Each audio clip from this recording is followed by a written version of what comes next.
Natural Samoa water, the taste of nature.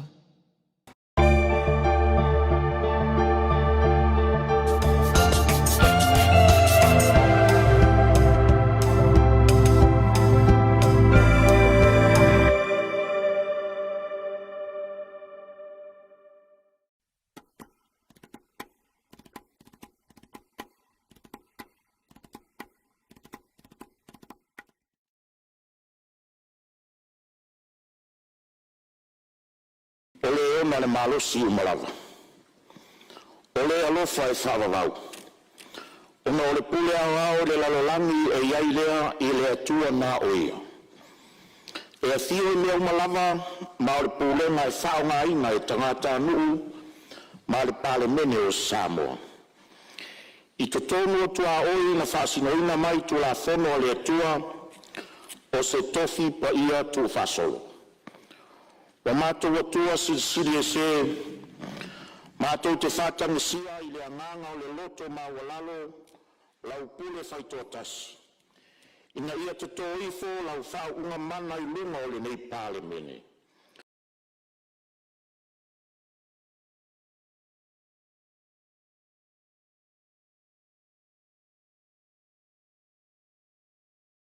Noai a mātou whe lafo ina, mo le whaasiri.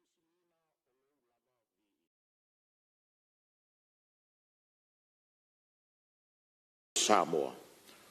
Lo mātou tamae o i le langi, ia pa ia lo suafa.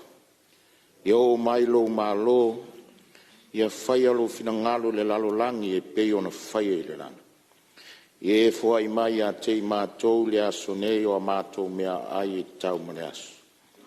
Ia e wha mangalo i a te i mātou i a mātou wangsara. Peo i mātou foi na mātou wha mangalo i nā atu i e aleanga mai a te matu. Aua foi taitaina i mātou ai le whao soso. Ai e rāwea i a te mātou ai le. Wai au le mālo ma le mana. A toa marihi ngai whao vaura. Amen.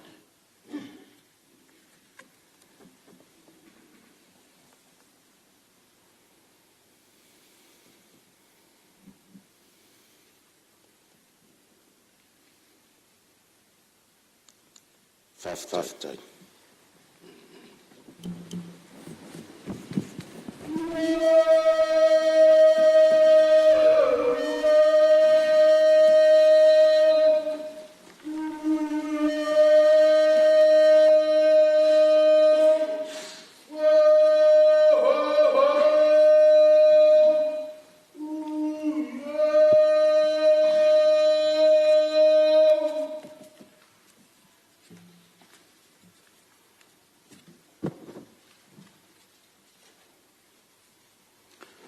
O te whasilsilatu wa amatalia nei taurumanga le whono au whaitu la whono.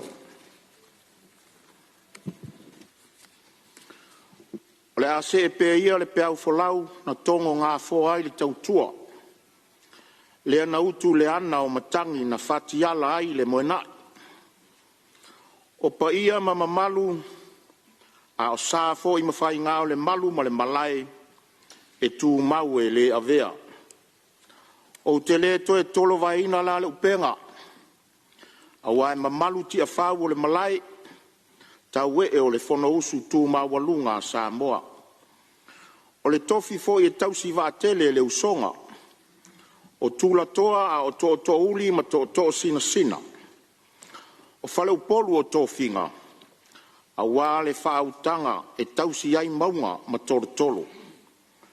O le aso fou, o le ola fou, a o le poto ma le malosi fou, o tātou tufi tau whao ai, o na o le au whaloa loa o le atua, o loo whaavai ai Samoa. Fo i atu pe ia le vi inga i a te ia, e le au noa. Ti ngā lava lo tātou tolo mea, a e le mawhai o na ngausia, pe ti nei alo na lofa wha maoni lo tātou vala auina. E le ai foi se isi mea, e tātou te mau ai tae au. A o tae au foi, o lo i ai le tamau a inga o ana wha manuianga. O te ofo alo fatu, ma whātalo fatu, i le tūlanga alo ia, i le nei tai au, i le pa ia o lo tātou maota. Le fio lau fionga le teitai o le malo, lau fionga i le ri Palemene. Fio lau fionga le sui Palemene, a fionga i minsta o le kapeneta. Lau fionga le sui fonftalai, ma le sauwhainga mamalu a fionga i minsta langolango. Ua maualunga fo i lea talanga atoa i le fio lau fionga le teitai o le ituangai, fio lau fionga le sui teitai, sui mamalu uma o le Palemene. Ma lo le usu lo utou soifua manuia ma le langi mamā. Whātalo whātu fo i lea fio mai o whaurulunga o mtanga ruenga, ma whālapo tonga tu maote o lo tātou malo. Whapea fo i nisi o le mamalu o lo tātou atunu'u, o tātou mafuta le nei tai au. Ma lo le soifua manuia. Ma lo lau mai moa whaafonga tāpua i mai. Yo tūlanga whaalupe lupeina, e le ngata o Samoa nei, a o atunu'u fo i e mamao. Ai whapea fo ina i o tātou uso i se sae. Whātalo whātu lau Palemene le nei tai au fo.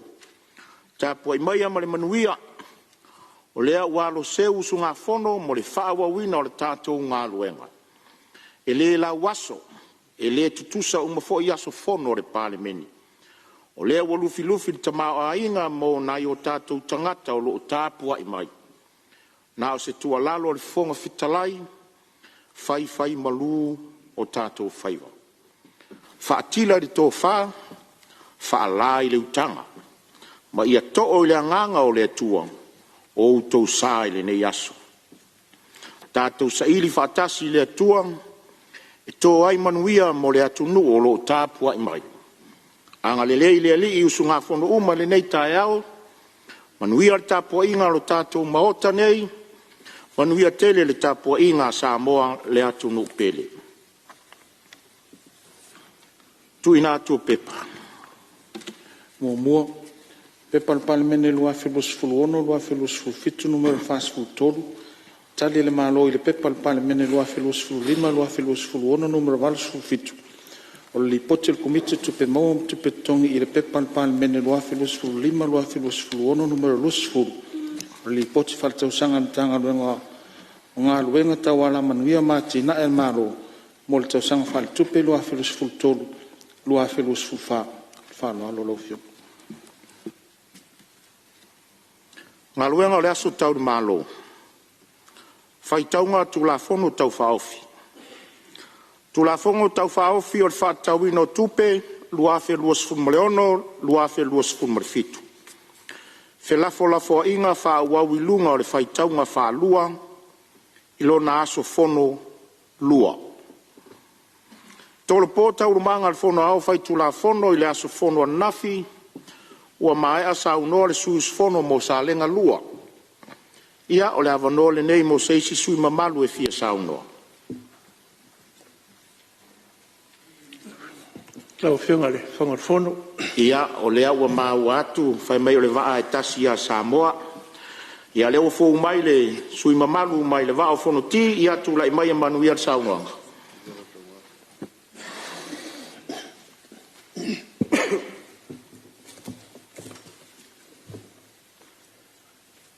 Whawhikai lau whiunga le whangawhikanai o le mauka.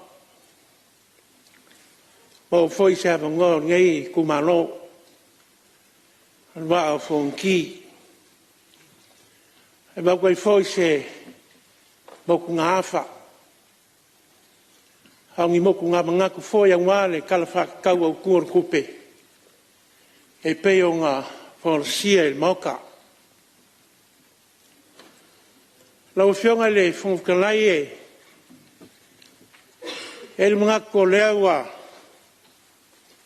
mai au ngai whapula le kumua o le kai au. O le whae wa e kapua e le ngusā. Mai whasau i Malae le pane o kaukianga whai ngā kai whale. A wā le lofa la vea i o le kua. E le ngaka o le ngei Palemene. Hai whapea fo i le au Samoa. O karaku e whai lau kumano. E mai ui anga soua mga rua le awa yukuloa. E ko a malu le vai whangaloa. Ma kou mga kua whape ngā kāko ni kai au ngei. E ui a inga whisau a inga. E pai i maulunga ni ngei mauka. Hai mai kau inga lava o lo kuru inga le soifua mo lo kāko wola.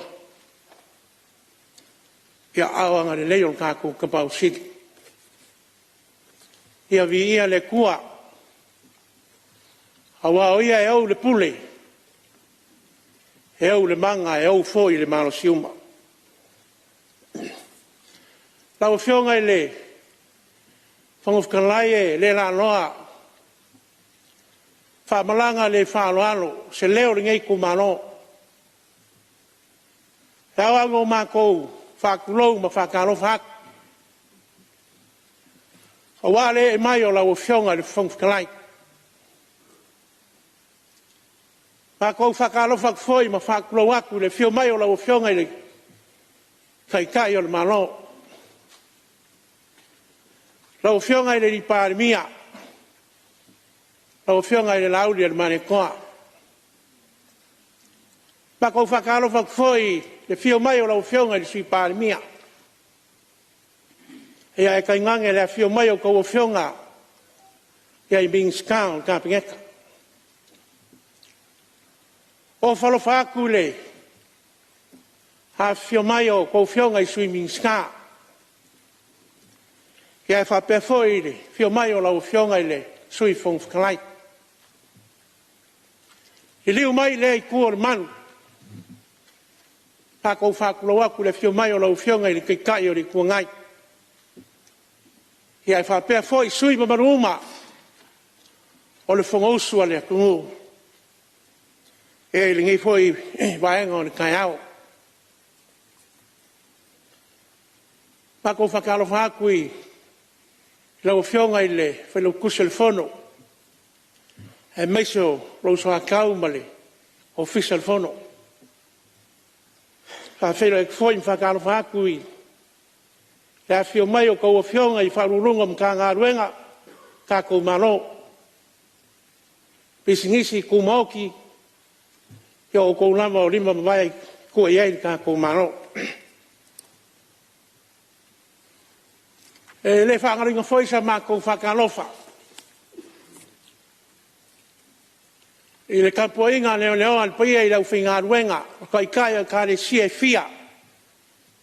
I ko Kongo Samoa ngei. Ia e whapea foi a kungue ma mau. O foi whakalofa i ngei kai au maka ngō fie. Ia i paia i lau whinga ruenga kofia le kua so se whakawhai kaulanga. O lo whai le whaiwa o le karo ma whangongo ma ngui le kua. Ia unga se mungmia o Samoa ma kai au.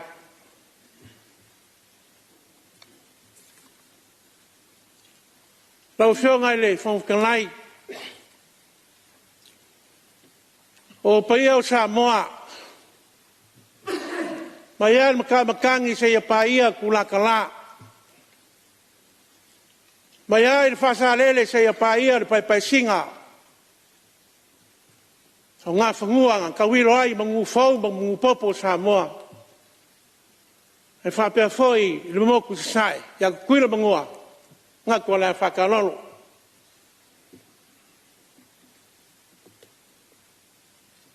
Lau whionga le whangwhikalai au lei wholosia.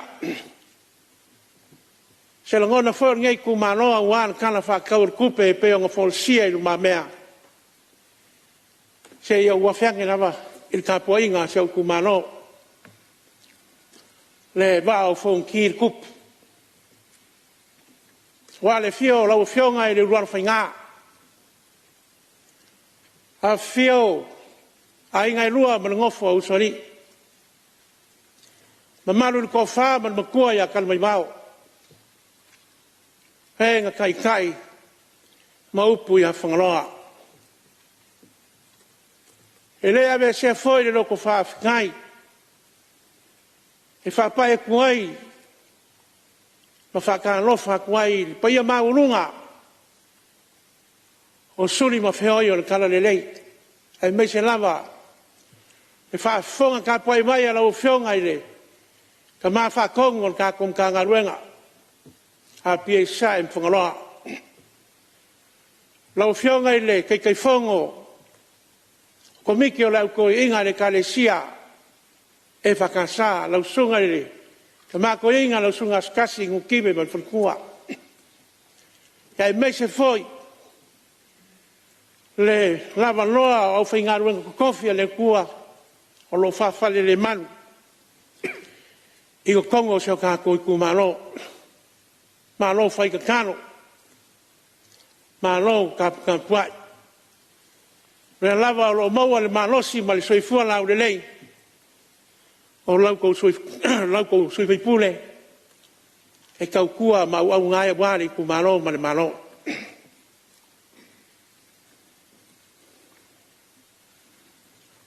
ia ka puai mai a malmungia sei fai so ka ko sao ia o wan kala fa ka o kupe au fionga le ning skala au fionga foi sui Palemene ning ska foi le kupe pa pe foi la au fionga le ofisiri man ka ngaruenga pa mawinga lava le nga fa kai male nga fa malo ngai ku malo pa le upumongi o le kapenga inga ma le wha mapopo inga o kanana kupe e leo se ngā ruenga e whaingo fie e pula fia uma o ngai ku uma ma fuai sia le angor ka mau a inga o Samoa e le wha kama i ai lau ko ngā ruenga o ngā ruenga foi e se sema i le kua inga ia kō mangu inga ia wha sua ai lau kou whakauwa a leo o sila mai moa al maoka. I lau kou ngā ruenga e le kau senu mak. Ai wha leo le ngang whaafikai o ngei kumano, lau whionga whongwhikalai. Ia e kusai o le kapenga inga o le kāna kupi. O le lua ongo, ea se ia pā ia le lua olo fiku. Lau whionga whongwhikalai o le a maka se whasoa le ngei kumano, i ronga o ki keli. Aku leo le a makaku sa maku kala i Malae ke whangei. Lau whionga i le mingiskao whamsinonga. A pe foi lau whionga le ofisili male ofisa o whamsinonga. O leo wa mori mau kako kungu. Kulanga maka ngō fia li whale leo le kāpaka. E meise o longa whalau keleinga. Le foi wa mai kawinga ele ma malu Samoa le wa maka nga fa nga yoi le koi fa kingo inga ma fa le ya koa o le ka lunga mangisio o ofisa o fa kingo ai nga ruenga pa pa snonga ya fa malo le makala fa kai foi mole manga fa ngafa inga ruenga le le wa ngai fa wai kai au o le wa mai kawinga Yo lewa amakalia ya ngā ruenga lea, ngiso ngā ruenga, yo lewa maea, ka whawhafo, ia ole mauka leo le whamsinonga. Au ale, kua lalo, whaarolo mau foi ari ngei kumaro, i lau whionga le li ming skapa, pe whaero visiri man ka ngā ruenga. O le kulanga lea pe o ka fia mai ai e ma long sila le vai ka mai nga alo mfanga lo fionga le minska o le fa moelea se fa mo ka u kele e ka u kele mo ka ku ngaka le vai ka mai nga alo mfanga o le ku pe kai o le le fa mo wa ave ngision la ko ikiki o la ko fa nga se inga po wa pius le fa mo le wa ave i mala wa ka fia ai el malong sina on ka ngua le upo fai le ngiu e kulo ma ko ku malo e ale lau ngiu e ang ai ki ngā ai o ngā ngiu ku lau le ngana o le mea lea lau whionga i le minska ma le fisiri ma le pulenga se koe sila sila i waenga ia parau pumong o ko kele o wha ngau ia sa waka mainga leo lo koe kua mai ai o lo koe kua ai o kako makua mo kako ainga pea nga mako fasoa e le avea le ko lua po le ko koru o mau ai lea wha moe moe a le kukula au aku lea le ngei kumalo wa au fonki whangaloa se koe sila sila i wha o lau fionga fo o skasa o ming skafi ngau e ke le fo ia i se mea leo mako kano kwai ya ka ua le wha moe moe lea ya ongo mako fa solo mai lea i le mtanga nuenga paonga o usu mai anga ngafi kai au e fa pe fo i kai au ngei wa fa ke ia ua se kai au ese ngei wa le se fo fusio le wala wa flow fo i le traffic ma fo sia a leo koe fo ia onga i le malu le kai au ai usu kaka whainga ruenga i le iwa fa leo le nganga fa kai lo fionga i bingskawa aunga fa pe fo i lo bitsiri man pulenga o le fikunga inga o le ngā ruenga i le moe moe ngoa ai moe angala au wale le leo Samoa mo le anga i luma kari konga lea se sol maokal ngai e le o mori mau le kulanga lewa i ngai kai au e le ngaka o lea lau fionga i le pongfkalai o lea wa kala feunga fuufanga ia e mese o le kele o whalawelawe ko kupu mai le kaua i misa o whangawa onga onga o le kuai o le kaime kuai o ngisi o makua o laka o kana lama lea mai mau po o lau fionga ina ki whai lau sunga le li pule o le totis pizza o leo ke mua i le whali muli yaku ngisi o lau whangau e mese lewa kamike e ngofa onga a o kulanga lea wa whakulanga mai mwhaka oko mai e fuanga lea almalo e le kau selu waku langa o kou kiu keia nga walawinga i e le kua lea wama mori maule ka kou kungu o se whainga le lei whainga lea ia mei le kau via ai whaafikai lo kou sawa ngai mese o manga whangafa i kulanga ia mai e whare kari kungunga o se aile lei lea mori ngai fo i kaimi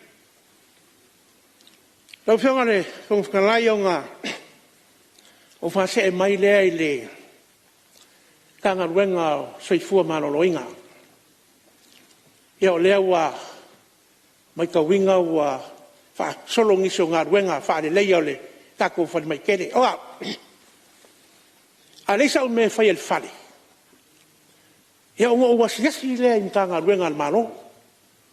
O wasiasi aku lei ku asiasi rei ku ka milo ya Samoa koa e mafua isa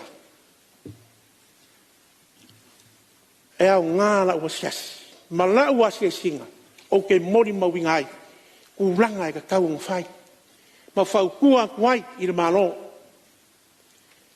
wako isa mako kua lalo lau whionga i le ming skao whare ma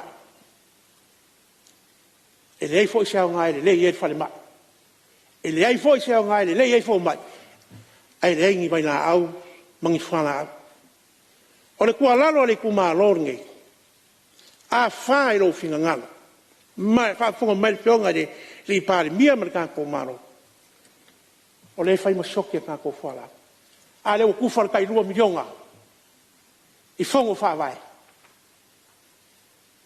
ai longa e se sho fai pulo al mau karnge Masa moa mo fongo fa vai umba e awese e a ofo akul ka ilua se la wafi mai fongo fa vai kai kas fe so soangi la pakeki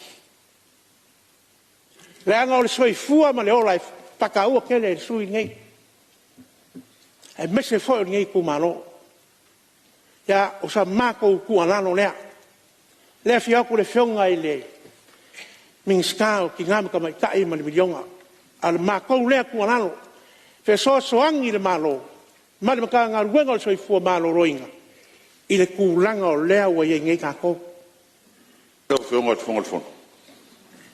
Ia, Maria Fenor, sui o lo saunole, sui o vafonti, o la se me via fasao, po se me via fasao no ngal sui, e singa malo no ngal sui. Le o folo le fionga le sui malu le ofa lu se la wa. Ai le te fono. Ele o io te fono, ele fen fa le o ia. Ai le ispule ya te fa le o ile me. Para lo paftai. Ia, malo faftai, ia o la e fai fina ngalo, fai pule o fai pule ta te fono ia o le. Fai pule ai e whaafonga mai lona i tū malo. Ia o lai ta oto iei lona finangalo. Wha wau sau no anga alwa fonti. Ia, lau whionga whonga whakalai e. Salo e le wangei anga o la au ngaku wha malele. Upo e whaisi o mako ko malo e. E ui anga so ua ma ngā rua e. Ko ama maru le kai kai o le. Ko malo. E lea ia. Lea lea whainga le. Whare lame le sui mamalu. Ai, wau foi ole, sui te fono. Ya, ai sili fie foi lau fionga fonga kalai. Ele se fale oa, le leo le kumalo i kongo le maukana ngai. Ya, ngo se mai le vaenga le IPC. Wa ngafio kai mele sa fale kongo ka ko masingia. Lau fionga le. Ia, Maria Fenor, sui o lo saunoa, ia se tu atu la wano la malo tu lai te le sui mamalu ma le tanga luengo sui fu malo loina o ne ta ua tele. La ua tele tu alalo la ua fionga sui te fono. Ta un whamanino tu langa lea, na e sanga tonua, lau saunoanga i me whaale le iai lo tu malo. O le tu langa lea wa fautua iai tau vai la au. Ele o le tupe le whawhitauri. O le sui fua maloloina. O le awala ma le procurement. O le tau mawhai nei fo ia le men nei on mafua ina sioki vai la au. O le process ale mtanga alwenga. Ala iei tupe o mtanga alwenga o tupe. Le la tau mawhai nei fo ia il whawhitauri le tupu le teimine nei. Ma ele o se whawhitauri o tau mua alo el tato malo. Ele alo fo el tato malo e sao. Sa o sioki o whaila fuala au le tunu. Ona o le awala. Sa whai ai processinga umma o le okaina o waila au le tunu. Se furulua miliona le tupe tauna tongi. Ala iei tupe tongi ei au le awala o lo wha solo i le okaina o fuala au. Ina utula mai le mele whaipea o le sioki o fuala au. Ona o le awala o lo whaatino ai le okaina o fuala au. Ele o sanga tonu. Ile awala te tau waina sustain e sa palainga o fuala au le masina ma le masina. Sa au wala au mai la tau o lo o kaina fuala au ma le au faita la vai umai Samoa o mai. Se i tau fofole mtau popole al me mafuaina le sioki chemist umai e fafuatu o Sam o le malo. A sioki al malo. E la tau fofo neli tu langa na le teimini nei. O mai umai la tau o lo faifala tala vai o alo ma whanau ma kampania le tunu. Tau mai, e le o sioki fuala au le tunu atoa. Nā le whale mai lava le iei whawhitau le. Mai sa o lau saunonga, le tau mua alo fo il malo peto e tusi le lima. Le ua tau ma whai e fo le awala. E fo i aile mta upu le o le sioki peo fuala au le whale mai. O le si tuna mai tawina. Wa avea le fsosoani le malo, i le ave fua fuala au. Ia wa piusa i lol melea. O le stulanga na le tilo le ye le teimine nei. Wa batu isi fuala au so na batu le fa nga ina ma expire i lava. Le la tau mfai nei le minista ma le tanga luenga. E fo ia fa fita u le ai sa o le lei. Na sa nonga sa o le lei le tau mo alo fo le malo. Ai non fa manino e le tupe. O le wala o lo fa tino il o kaino fuala au le tau mfai nei tato tunu e fo. Ia malanga fa lo. Malo sa no lo fiona te te malo ia tu lai mai ia sui fa wau sa no. Ya, lo fiona le. Mo te lai fa kai. Ya, tal foi eu lewa. Mangingo foi, Malae pe whaunga, wha mangingo masau iai le, whionga le kai o le malo. Ia unga, se mai le, malusianga whae kisi.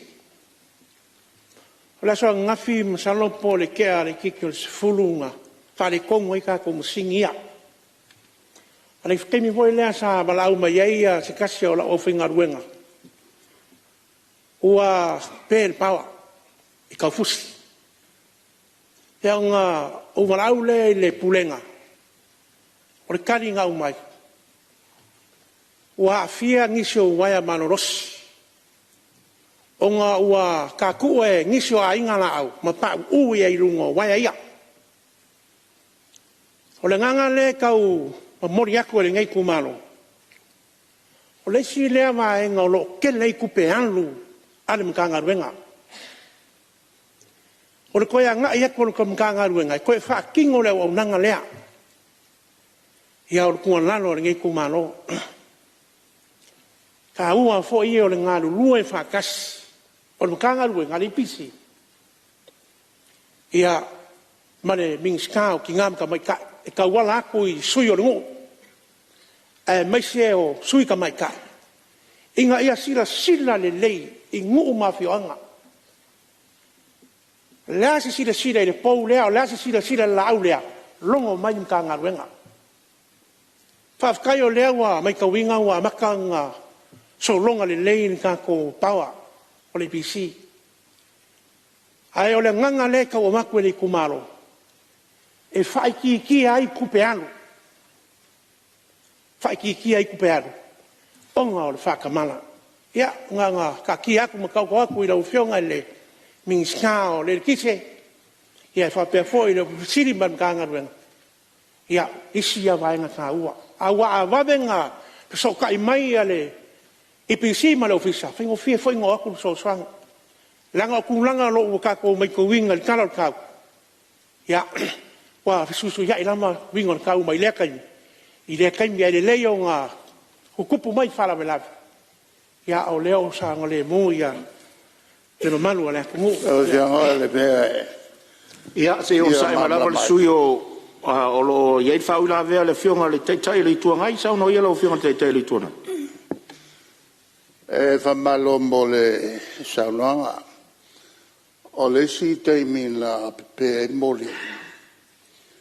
Na whamai le minsta sa i la temi. Wa pa o me whenga luenga i tonu afi. A leo pe moli e tau mai o mo meo la au e tauna longo mai ia le EPC. A leo te whafsili ai. Lono winga o le aini tala au le EPC. Awa me ia wa levo na iai. Sa iai ala tau au whenga luenga o e tala au. O na mulmuriane lea o na whakon kalate lea. O lono winga o le to iai ni tala au. O me ia e le tau whatali.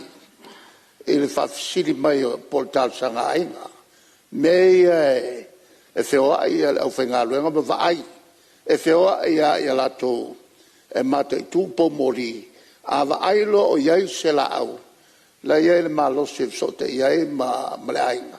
Ma ese ai lo la au ia. O le whafsiri atu. Lono winga o le ni company ia tala au. Ia, ma lo whaftai lau whionga le sui malu lo sauno o le whafisili o le fia marma la mo le teitai o le itua ngai. Po o to iai ni ia itua ai ngā au nanga. Ia, o lo whina ngalo pete fia tali iai. Ia, whafkai lau whionga le whangukalai. Tau ngā fwoi le whionga le kikai o le kua ngai. Ia, lau kali whamingiska kuia. Ia, whai ke whinga ngalo iai. O le asko ngā i ka luai ngā au ngai kuai le umusanga o le ngā ruenga o le maukara ngā ruenga i le whakasai whariwha. Mai kau inga i leo le ngā ruenga kele a le au kana au le kirianga o ka whaala. Le a ngai aku lea i maa whai kua ma le whionga le kaikai o le kua ngai. Ai o le kulanga lea i ka mo whai kuai ngai kumaro. A wae le o uma i a ka ngā ruenga ma le au whai ngā ruenga. Ia i ka whawhali. O le alanga e mo le mauinga e ngisio ainga. La au e ongo a fia ai le kisi. Ia o le ngaluenga whaikele lea le malo. Pese o kako kungu e le whapenga o ka ngaluenga ma le APC. Al ka sanga fo lea le kumalo wa konki. Kako ngaluenga e whaikele. Ke so soangi mai whapenga fo inga kuaku le lima ma le kawau. Ia o le mkanga luenga le APC. Ai mai se lava. Le kulanga lea le kupu mai ngei. Kako mai kawinga ke lo ngiso fala bila bila keminge. O le o ka wari. Ia ngaku le ka soa po moli. E le kiki foi kupe al mkanga luenga yan wai. Al fau kuanga. Ia ma le kualano le kumalonge. O kupe. O le council ringa o kako kupe maua. E ma kupe faalo le nganga nga. La ufionga le fongkalai. Ia, kalo kwai le ia Maria Fenole sui o lo sa no sui o fonti lo tu le mertai tai malo tu atu leva no tai ngo leva no sa longoina u ele pulesili o le tato mtanga luenga el tisia na nafi ina o silingia le mafu anga na fa le ton wele power o le famtalangan tu ina mai ele ainga i tau fusi o tatu ula la to mango tatu ua la vevea e loa wae malo losia lea nga i mai fulo sou e sa palaia tau ngā manono o ina na mafu ai whakitauti. Mana ta ua lo finangalo, lo fiango sui mamalu. O lo iai lava le au tala au le IPC wo mon whakon kalati fafo. Am tau pu whapea. E ta tau foi na fautua ina le tunu. Sei sira mamau. E le whapea lava o le me vai atu e le tala whenga ia a fia ai wai LTC. E whai lava. O le au ngale o le Talanoaina ma tau pu whapea nei. O le ala ngā foi le nā o le. A mai o le tua lalo o lau fionga i le. Sui mamalu.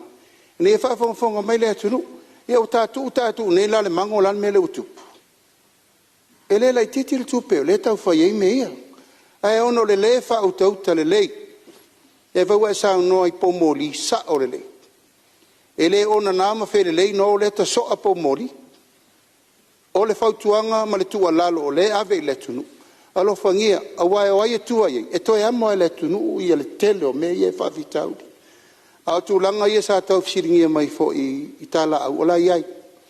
Mai le vale fo langa e le senga luenga ai titi e ma ale. E te le so na alu ta me ele wa el tise wa spakal me so. Ola ta ua fo le longo pe o le matanga luenga. Ia wala so tau au mo fono fa vai na ta ua lo finangalo. Ina ia ma wa fa ma venga o te tupul mele o pe so o power. Mal fa le tonu o tato pomoli. Ia o le wharinga lea mai, ia mai malama le whaafonga mai ia. Sa moa ma le tātou mota. malo whaftai whauti mai lau whionga te tai malo ia tuna mai e whaawau lau sau nango toi 5 minuta le sui mamanu. Ia, whaftai lau whionga whautanai ke lau whofkau i le ale. Whiko mingu ke le koe. Ia, ma le launga fwoi ale. Ngei kumano, ia le whaafonga maua le. Kei mauka e mesi fwoi whaafonga mai a Samoa. Le ngang kongu lama leo le kampayako ngei kumano. Ia inga ia so swang ia le manu le kungu ka ko nga lue fa kas ia fa ki ai ngai vai nga ia onga o fa se mai le ka walunga la o ke le se ma ko ngi ku malo le ofisa o ka fa mai fafo la o fionga le ming scam le ofisi va per foi pulenga o ke kaukala lava man whaaloalo i le polkalame pe o ngā a makalia mai e whainga malo fo i ia kia o sola i le kūlanga le kako ke wila. Kūlanga i le kako ke wila. E se lau pasenge le lango man whaamoe moe se i le whaamoe moe taimilea.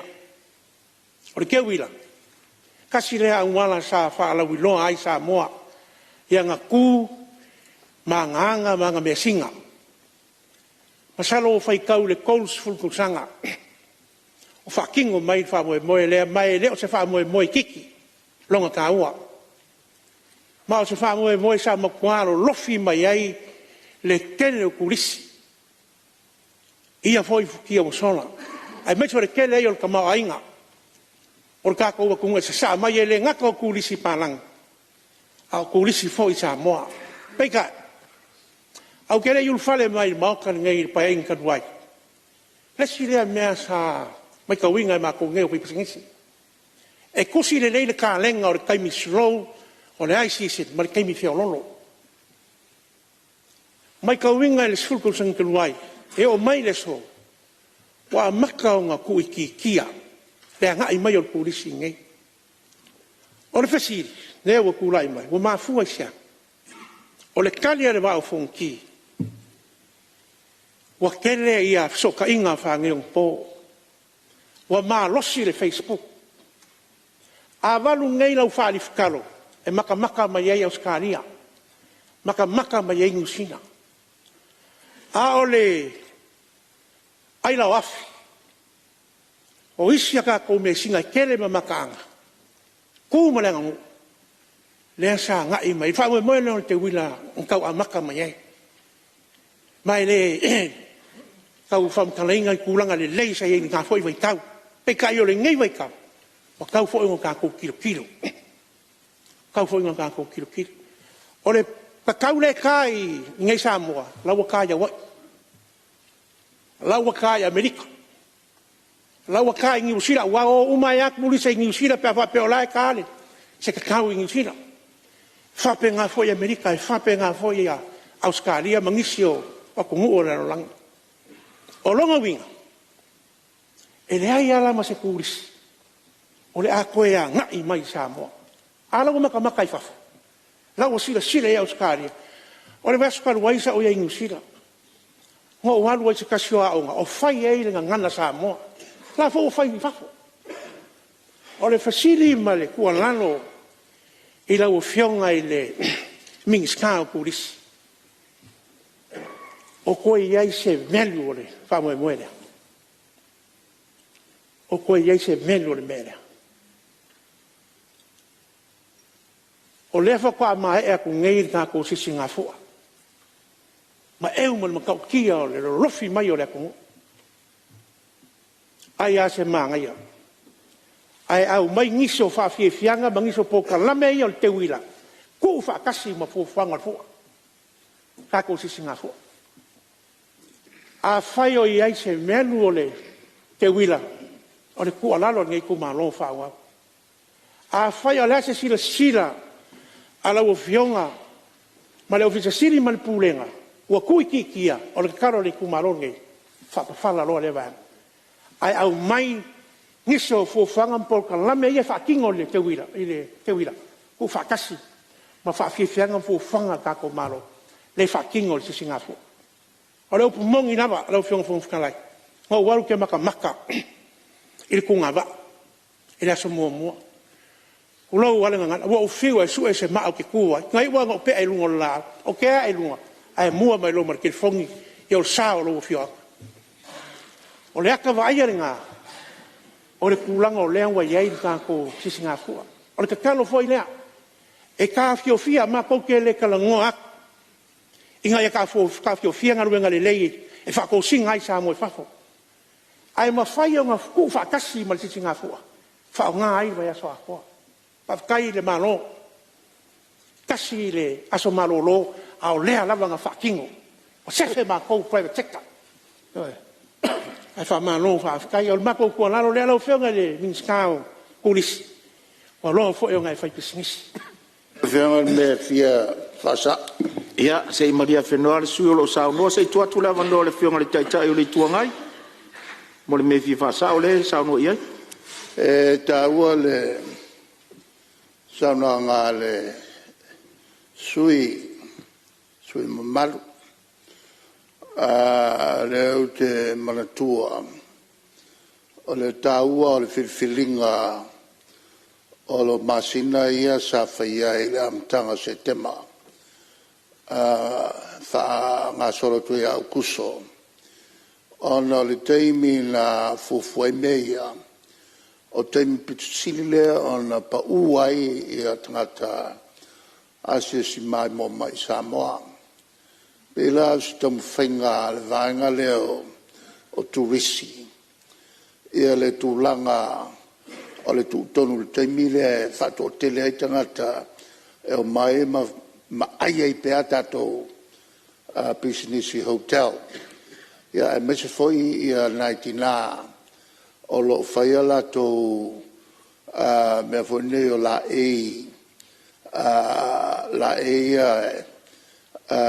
Samoa e whatau I tangata mai whafo.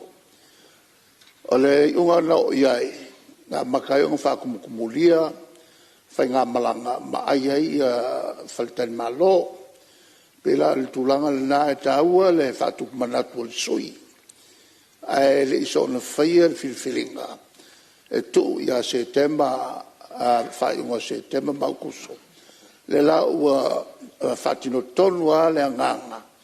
Na whaia I ualu I lunga ia le tumutumu o whalitani malo le teimile e le ngata o turisi au tātou fo I tangata.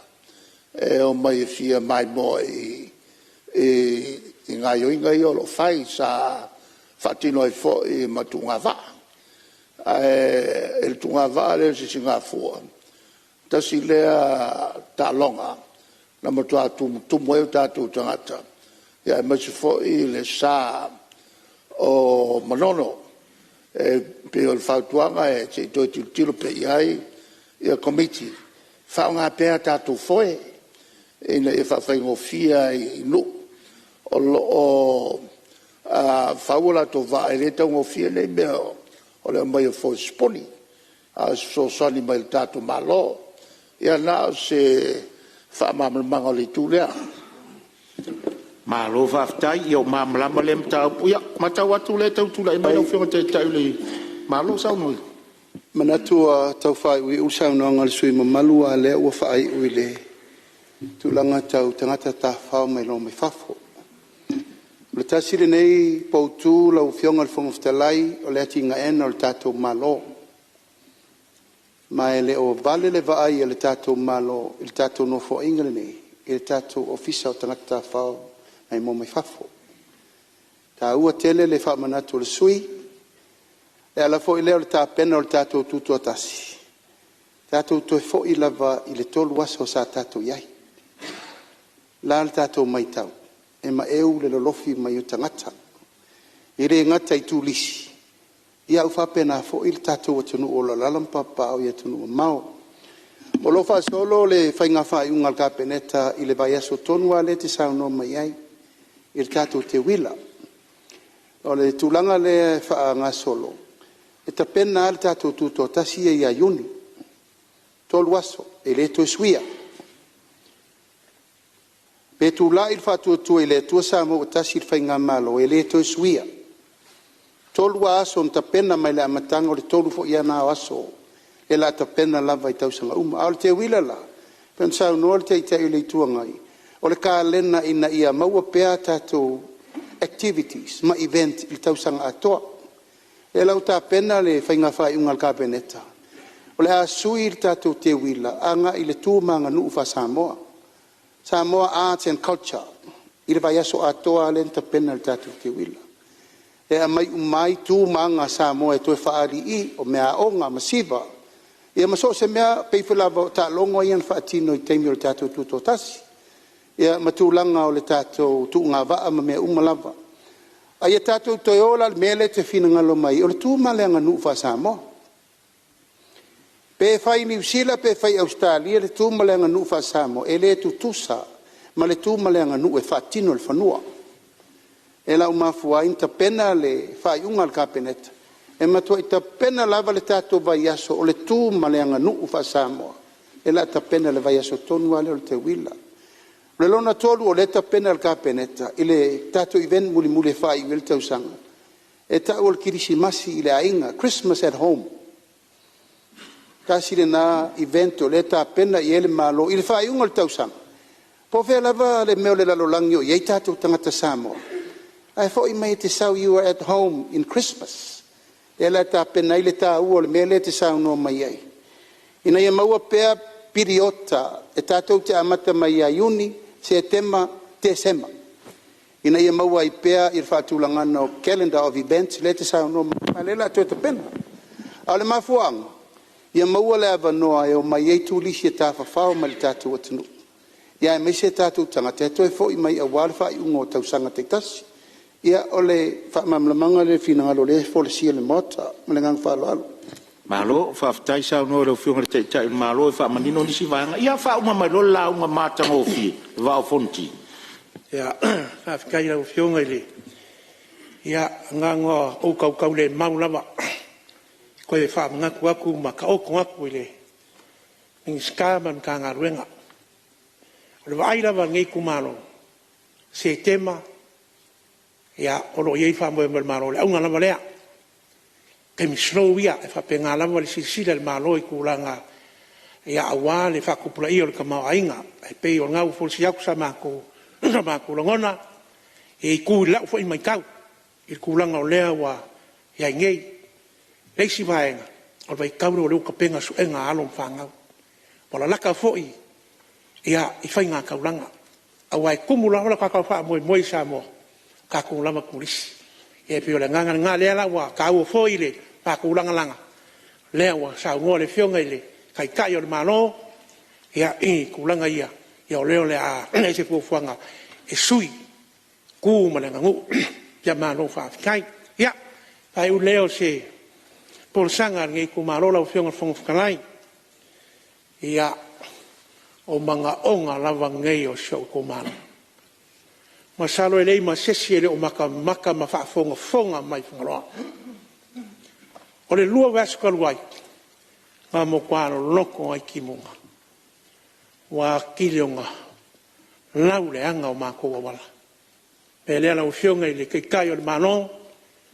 O le mauka o ave a le mo le au kufo i le mo. Au fo i o mawhaufonga o launga. Hare maa fonki.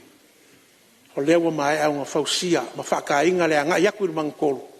Ia se ia pa ia le fionga i kāle whanga.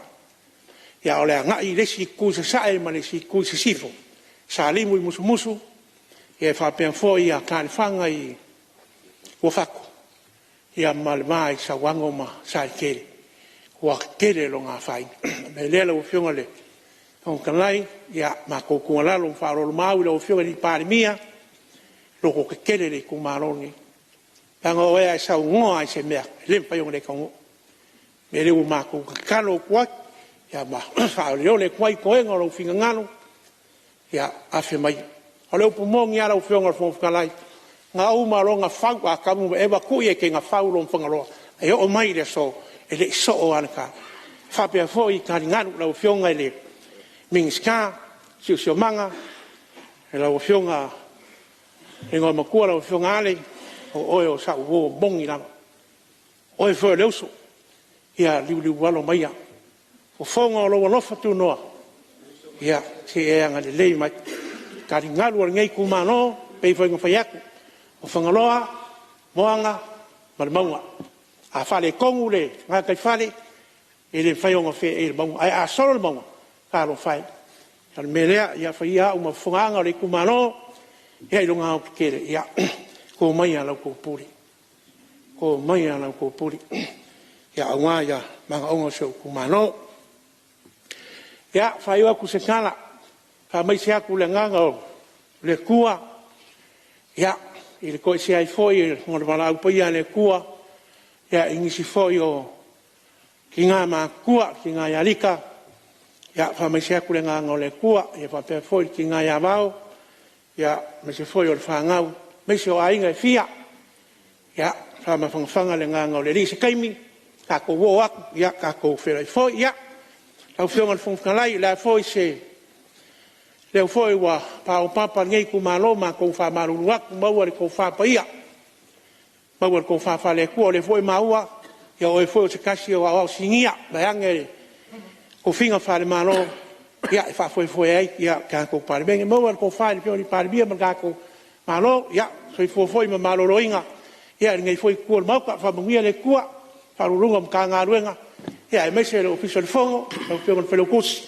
ya mako wole le lo fole kua mi al fon malo faftai ta pena lau sunga sus fono le tu malo va fonti ia o lau sunga foi ia o le tia konto ina o altu ma wolunga o mtanga luenga malo faftai ia o fonga ma wala maota ai arta po e mai o lo tu malo ai mai so fa fonga tapu ai mai Samoa malo faftai ta pena Ia, o lo maua le avanoa e tu ina atu seisi sui fono a wale tatou tala whaatau tupe.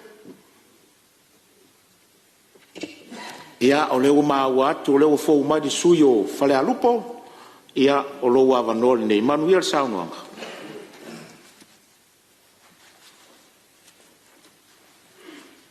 Ta hao manuia. Ta alo whātu le malu al pau o le mota nei. I oli ma fia ia te oe, rātou uma oe sa ili ia te oe. I whai ane pēr i rātou o lo fia i lau whaalatanga, vi ia lava oe le tua. Salamu e fitus fulu. Whaatu lau le pa ia le whono usu, le whono whaitula whono Samoa. Le fio lau fionga le whonga whetalai. Ta mai tai sui fo whonga whetalai. O fionga le Palemene. Mai tai sui Palemene le minsta fo ia tupe. Le mamalu o kapeneta. Le mamalu o minsta lango. Tu lo fo i lo fionga. Tai le tua ngai. Mai se le sui tai. Fionga le sao fa pito. Sui mamalu le Palemene le malo. Tu tasio Samoa. Tu lo le fa fonga mai lo fionga le au mamalu le malo. Fa te lau fo i le afe fio o alua fionga i sui fono sui to fia. Tu lau le fionga fa msina sili ma le ofiso fa msinonga. Tu lau fa ulunga au whainga luenga mamatanga luenga le malo. Mpa ala patonga tu maoti. Tu lau nau pa ia Samoa. Fa mai o le fue lave ma le fili o le vau sabu. Pa ia lave lei a inga malatu tama. Tama fo i malatu a inga. Usonga atu mua mapule, tu au mala taua, ainga le tai ma le vaa fonti. O upu i pa ia, nu'u atu ia, whaatini o tau salai whale upolu tō finga, wā lola tau fatu ainga tausi.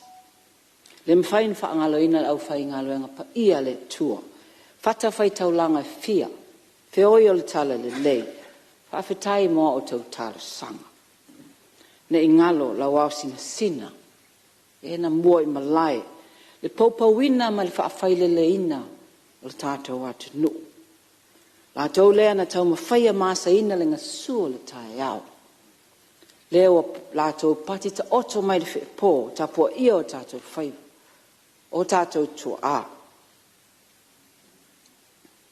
nisi o whailangi le fua tu latu le ata o sio ta maa Alo bapa le tapua, le ngalo. Talo fatu fo isi unu pele alupo, la o fio au va ama ainga. Le maupua na whanua le matua e alamo stele. La le taila o toto o wha, masilia la tapua inga, meisi le tapua inga tasi a Samoa. Tai nane, au auna le atua iso se whaitau langa. Meisi tina mata mama te tua. Whaafetai lo o tau tapua inga. Tapua i maia, se i wha leo so tātou sau. Tala o tupe luafe ma luono. Le i whae se manatu, o fionga le Palemene ma le malo. Tu ulalo nei e tu inatu. Ie ma fua mai lava le nau. Ia alo whaatasi lo tātou sa. Ai sea, ai mo ai. O le manuia o le tātou atunu. O i la tau na tusi a ao ia i tātou. O la tātou ngā luenga whai whaatasi. Au mai awa tū. Soa le pule, le whaasoa ai. O anga ia ta mali. O anga tau sili ia ta itai le lei. Le fina ngalo fo il nao le tua. Manatu lo nei whaatau wā. O le tātou sao. Bo tātou ngā ngana e wha ngā ina. E le ngatan mo ta whono nei. A whafo atu. E se le tāua. Ngana, o se sao, a nganga wha alo. Tu inatu le anga wha alo. O inai loa i le Samoa e ava. Le Samoa a ina. E amata tu maota le nei. Le wha ato file muina le anu. Tato atu nu. Le ngana lafo, le upo sauno ai. E se le tāua. E le alua se tala whale alupo. Tu inatu lava se sao. Le nganga maulalo. Ma le tu sao. O nafi. Te ia lava o nofo amo o te loa tu la fionga la li Palemene. Ufa fa pela ia swinga o vai tu ia. Alo fai, e sau no, tolu fal masina. Te le to o lunga le media no fa pe le tonu la. Fa ali ai le talo fai, o fa pe. Ia, o se amatanga fo vi ia le li. Mala o vai vo na o file mo to file mo. Al time sai ia. Sa fai ma oile la media sa le mo tonu fo. Ia, sa oile tu sia Paulo ale si corinito. Ala ititia fo ia ve se winga fa tamaiti. A wo of ina matuona tia I leo mea fa tamaiti. Pala lupo. E mama fai fa salanga ia ila to so na lafoni upu ila fonga I upenga ta fa ilangi. Pai le fa salanga fa sala tangata fa ia upu fa sala mal ainga. Taimilene esel to file mu o lo mato I tu malo ono lo inga le tu le. Pesili mo mua lau fionga le tamaitai. Minister, tai mo tala tupe. O ya ni fofuanga. E fa tupe ina le deficit, le deficiti. Le o ile se lau, se fulfate si ma le toluiva miliona. Fa tele ina mai le fitus fulvalu miliona fast full lima. Tala tupe taluai.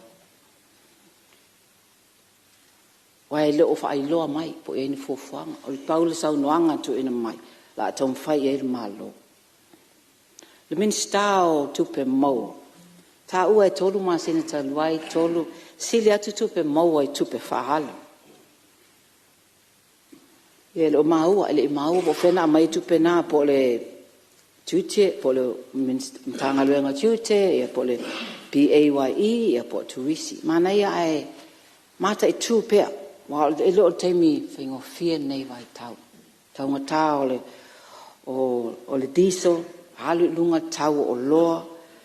E afe tolu se lau fase fulu te maitia sa fa mai le NUS tau sangan te nei sa o awai. Langona le fia. Ala vesili na o mai. Fa fia na absorbe le au fainga luenga. Ia ila tau nei. Fia mau ai ni ngā luenga. Ia amaise le ala si le minimum wage ile ono tala le mas full seni talo sia mo ni ngaluenga ya to o ma ua pa ui lalo si tanga le tawel tamau ainga le inflation mai le tasi tesi le 1% tasi tesi le lua ma liela ona pe le doesn't make sense ona le alu lalo le inflation le tawo o lua falo o loa. E o lawe basic food items. Alu la toanga ilunga. Si au maia se whamatalanga. Mawa ai po o amalda to Price Control Board. Ma CPI. Consumer Price Index. Tama whae ba ai. Le whainga o tau nei o loa. I o ngā tasi maltala leo fia o pa ui lalo le inflation. Tau muli sa malato neu so ngā whono lo fionga whong whetalai. I whainga whaavae o le tala mata ngō whio tupe a le tamaitai minister tupe. Whaftai lava o le manino ia e ono vaenga na ia tu ina iai o le whim foi au tasi le ngawhatau lima ina o ati nai. Accelerating inclusive growth and access. Beautiful words. O le fesili. Ea e tau nu. E mawhai ona whaatino ina. Tali tonu lo iai le utal fai mea ina. O ono ia vaenga na tu ina iele o lo iele reporti le ale minister o tupe. Vaenga mo mua tali atu le afianga le tau o suau. Whaafetai. Lua iai ia le polkalamian ma lo a wale te mo whainga le tali atu le tau le suau. Le maa ale si le fia. Tu langa atu nuu ia lo ba tau a lo a fia le suau. Iran, Israelu, ma Amerika. Se lau miliona le ave le APC, talo sia la. Awane toi a whaina e alena pēa na nafi. Le a whaina, tali tonu. Lo tama whai, lawa tasi nei matanga luenga le malo lo, talo whai. Aia, pō ma hao. Tu wai le pō alo wa aia lo ngā lue pēa. Ia nā tau te lo. Taimi nei o taunga tau le tau o power. Se ai fwa langa leo ma to yalu lunga tau power mo au fai business accelerate ese mai fa nga ina tangata tai to atas ai fa amon mole le ai mo to itau ta fo te mine ma sanya se lauta la ya tasi lova ya so fa nga inga cash power te mine ta selva ya so to vidi mat fana o umal cash power se ai fai rates na fa amon mole ma na yele tam faila va fa nga ina tato malo si anga fa foina renewable energy sun wind hydro gas waves fala lupo ye lava le ba engol fala lupo le malo lo le savili to si le fia le pa punga fo le ne lutie poava e mapu fanga lele le area la le lutie po e sowa te mi e matangi e te mi pain fa nga ina ai to e pim fa yana fa nga fa le wind renewable energy nga luenga te tele mana e tele awala Malae ba lele ai po loka lava le vaenga le ai fainga lawala papa le ya fenga mai tawina pe o sila ko valu masinga o faia ina se bottleneck e tu ele traffic le si taiao o e tuli va ai sa vai o le leia tu lava po loka ta vale sa ta wala a mata tu ia fenga se va ai ne a po ai company tam fai va venga luenga le pa pena fa awala le tiavi yo e mase se te le loa le ale quality e o ya o le te le loa te vai to ai se ai for company na fight wa le period for ne to e o mai e latse le ni pe ale le fainga ngalwen fa nga fo ya tato con karate local lo te le level la to nga va mai ta wina wa tu i lalo le budget la ministry of all works le spitze full fitu tesima le 5 miliona ai sea na ombia te le fa so lava fa so al mtanga wenga le alwenga te tele ne tau lavan o tele lava ina le tu langa au wala ta to atunu tele fa langa ina ele to faia e senga lwenga to e tom fai fa le ai nga luo le report ele ale tanga wenga o tupe fa amalo sio nu'u mala la fanga mal puinga la no fionga fu tale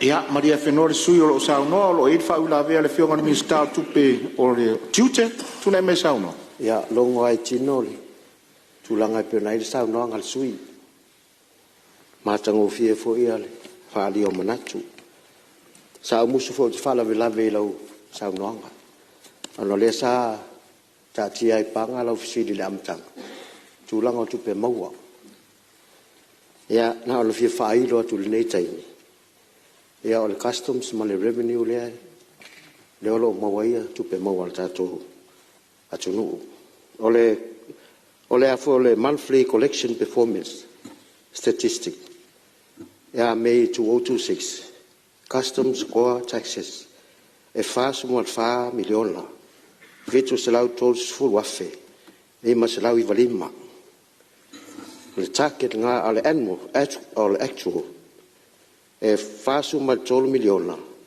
fa se lau fasu mal tolu afe fitu se lau miliona ia fa nga solo ngal le tatu tupe mau le fa nga solo mo se swing ale le o tau fai ina ia mau popo le oina tatu tupe tute ia man fa la Ia, fa malo fa tai. Ia, tu le mai de sui fa la lupo e fa wal sa no. Ia se on sai ma la val sui fa la lupo le vote tu le mai la fionga ni sta tupe maua. Tu le vano. Fa stai no fionga fo talai, ia fa malu tu sui mo malu. Anga le usa no ala o paanga. Ele leila ba fa ta silma tali. Tono e mala mai, ia fa se malu longa la fionga sui mo malu. Le usa no o ma ua e malu su pasendele koleti in ma ministries. Le fanda itu per dato malo o le si 2% o le itu per o koleti mai si ministries ai mesela dato SOEs e la co dividends for ye o vangala na le fa tu per dato malo ai wa si ngia tu langa kau tax o le collection ato ala le o VHST PAYE excise tax levies me fa pena o tu fa ta si li potile sa batula so nafi o no winga pe ona tu natu fo fa manga e tele atato tupe wawina mai sili atu na le target sai ai e le tausanga tenei e ono se lau mo tupu miliona, le se lau miliona sa take rai. A te mira o saui, o valu se lau miliona le tupe o kolekti. Rona winga, e te lele, le pao amal malo si anga tato atunu, e kolekti atu sili mal piliona. Ua male me e lal piliona, a se mama na wale titi. Se umale tau sanga far tupe le tano te mine, ion mata tanola ia pe la me e lungal piliona. Ai mo sili fia lo fionga, o le tulanga na tu sai male. Fa sili la fionga, rona lua. Rona lua e fisilinge le melon inflation. O tato inflation, this is a general increase in price level. E fua la Samoa, i le awhai o guti e fua le tato general increase price. E se lau mono tupu ia guti lo fua ia le general increase price. A fika le se lau mono tupu, o le tele o si o loa, e le o me isi la tau, o si o loa pa uilalo. Paua o loa ia le tato i le tato titilo i le sau e lungo tato Facebook ma tele o me sau. Na o le vai moa, pi, tuna wha pena. Lele manino e lo titia tau loa. A tiro tiro si o lo pe o se e vai, o ofu, o isi mo lo fa pe o e fo ile electricity. E lo me isi tau loa. Mena e ina pe maurunga tatu sila ile moa ma le ma pi tulanga ia. A telo isi o loa. Le inga toso i lalo inflation. Ua me i mai 1.9 ile 1.2. O le mafuanga na laina na me i lalo tatu inflation. Instead lalo lunga. A le isi o loa le tatu mai taua. Le ana lunga lang tau au isi o uma o le pa ui la lo atu tau melo me foi e pel mafuanga na family to vaanga le tu sai me fa fisi lo fionga mar e fa time lo no fionga fitalai ia malo faftai se o minsta ia to role so tu livatu ia pe o minsta ia fa moenga ia le onga o la fonga ma tupe mawarta to tunu le fo e fa fonga mai o le swimman o le ala tu lai fa tasi mai le au le ia masalo fonga mawar mota ia tu le mai lo fionga fa wal sauna Ai lava, aftai mo fast pa wila vea. Le stemi, fa se lo tonu po o lo sa norma. E bo nga sini o ta le. Sa mam senga pa wala ta ma sa porta che cha o mato sa. Tai lo fiangon. Fonga fetalai mo lava no. Ole no fiangon fetalai. Ia, on sai mai sui se tu lava no le fiangon mistao. Ai le fisi e fa mal vai gale, vai tu le fiangon. E si fiu mama u. Ya ele si filu tu salma ulanga pe mai em tangal wenga aftai ya tu lai mai fa wal sa no ngalo fiong swimman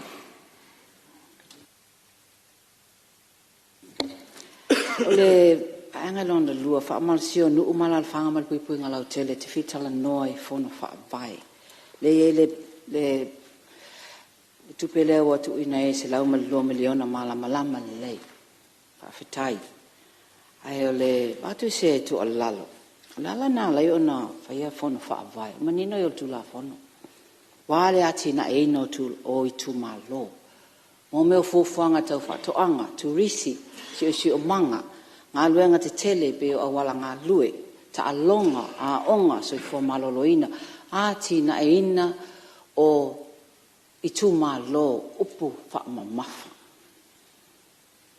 mela we il taimelen nei fa o fa lave o fa tau tainga polo keti ade fono fa vai ia o pe ni fa ala pot potonga o ke ka pe so is fono fa vai lo il taimelen telle ia o fa lave o tu inato o pule tu il ma lo lava Wole faya mai fono fa vai mo mai tu malo ai o fa longo fon fa vai o fa tu al malo so tu loa ai foi lai le fa te inga le se lauli mas fulu back to school grant and fight al malo io na fa pe tu le e fon fa vai a mai tu pe mai nai fa ele i a o tu pe na tu ina tu mo se lau vasite si ma le valu miliona ma lo miliona la fa lo ye tu el temil nei fa mal nei ai lai mo fon fa vai fo illa ta won tau la mo la vala to fingo la to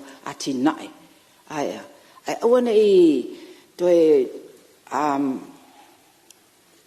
to lo fa ngai na upolu lai tu yai le authority o tu alalo ile ai in wona e so na ai in o to authority clear va ai to la fono me tawon to fire paula van mel of a male authority to monitor to alalo Jo te vai fa nga solonga la to tupe po le leil fa nga ina.